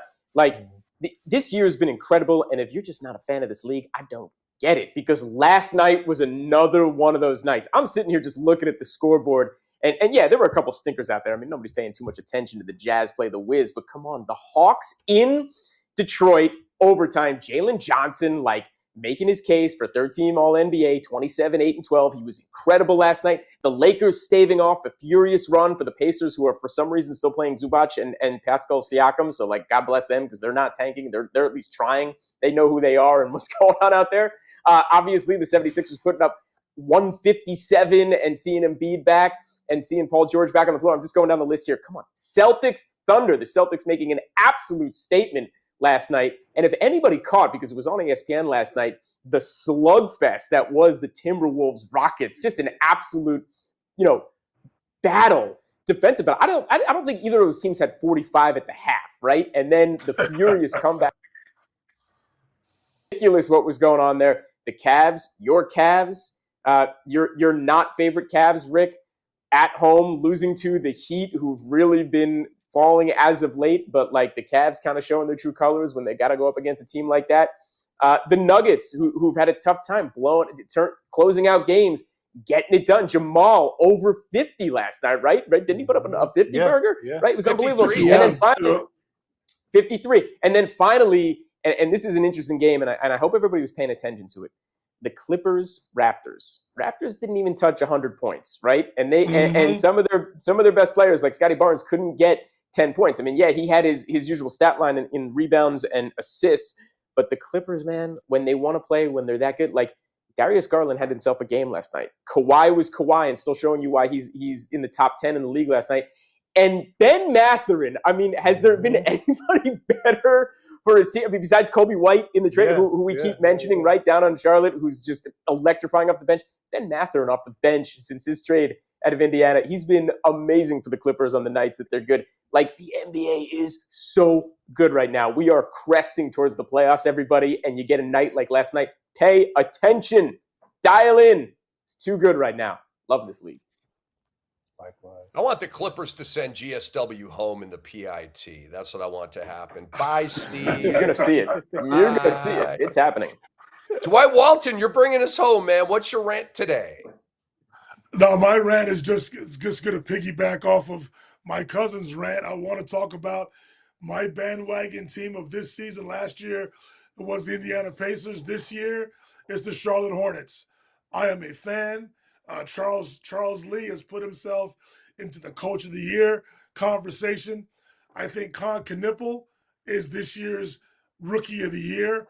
With all due respects to Cooper Flagg, I do understand that he has the reputation coming into this season, and Cooper is having a terrific rookie season himself.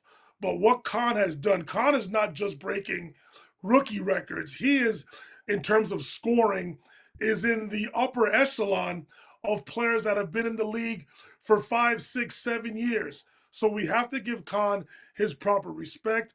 I know that voters right now across the association are torn in what they should do. But if they're truly paying attention, and if winning is part of the criteria and impact on winning is a part of the criteria, Con Knippel is this year's Rookie of the Year. I have to commend LaMelo Ball. LaMelo Ball is a player who is a free spirit, loves to have a good time, understood that the market that he was playing in before this year's roster was one that needed to put butts in the seats. So he provided that with his play. Sometimes he would dribble out the entire shot clock, take his vast array of repertoire in terms of his shots behind the three-point line, a lot of them off of one leg. But I give him credit for conforming and maturing his game to impact winning on a Charlotte Hornets team that ever since the turn of the year in January has been a top 5 team in the NBA on both ends of the floor. Brandon Miller, Moussa Diabate, Miles Bridges, Kalkbrenner on the interior. They've got a plethora of Sion James is making his contribution. They have a team that's built for today's NBA. It is a terrific roster. Listening to Eric Collins and Dale Curry, one of my more favorite play-by-play duos on NBA's League Pass, they're having a fantastic time, a great time broadcasting this young team. I am going to be intrigued to see how they do throughout the rest of the season, going into the play-in tournament, and hopefully have a playoff run. I'm very much looking forward to that game against the Knicks tonight in Charlotte. They should be favored to win it. I know that my cousin loves his New York Knicks, but this Charlotte team is not a team that the Knicks are supposed to beat. The Charlotte Hornets are for real. They're legit. They can shoot the three. That's going to give problems for the Knicks tonight. The Knicks might come out victorious, but tonight is one of those where you just chalk up the W because the Knicks are supposed Who do you to got, win. cuz? That's not how it is. Who do you got? Listen, Who do you got? Who do you got? No, Who do I have? Charlotte's going to win the game. Yeah. Charlotte's going to win the game. And which There it is. network are you watching? Steak. You watching Walt Clyde Frazier, listen. or you watching Del Curry? Which channel? No. With my direct TV is based out of New York, so the Charlotte broadcast is blacked out. So I'll be watching. No, you should have options. Huh? Oh, I get it. Okay. No, I don't. Okay, I see don't. what you guys are. I see don't. the operation. You people from Montreal running over here using New York. So that's how it is. So don't let Jim Dolan know. He'll try to get a piece of that action. That's right. Hey, Rick, Listen, before we go, fan. quick shout out to Major League Baseball, man. Opening day, right? That's exciting too. We love all the sports, all the leagues. Can you imagine? Cool We've got people on the networks already dissecting Aaron Judge's 0 for 5 with 4 strikeouts. People out there, there's 161 more games to go. Aaron Judge will be just fine. Trust me. He'll have 50 dingers and 120 RBI before you know it, Yankee fans. Oh, man. You got to win, man. You got to win it all. Let's go. What a show, man. What a show. Doc, good luck to your Duke Blue Devils on Friday. Good luck to your Knicks tonight. And UConn Huskies. UConn Huskies as well. Michigan State. And good luck to UConn as well. Because I've already given up on my bracket, so I'll probably like Dwight said. We like it when you're happy, Doc. So I may shift gears there. I am a Hurley fan too, and Caravan's a stud. Anyway, we are out of takes and we are out of time. Huge thanks to Coach Metta World Peace for joining us. That was very, very special. Big thanks to P. Pranica, Memphis Grizzlies play-by-play, for joining us. Big thanks behind the glass with a lot of moving parts today to our director, Kai Josephson, and our producer, Jason Arambulo, and for our crew, Dr. X, and A.M. Pepper, and Dwight Walton. I am Rick Kamla. Have a great weekend, everybody. We will see you again Monday at 2 p.m. Eastern Time with the next edition of Beyond the Surface on the X-Rated Sports Network.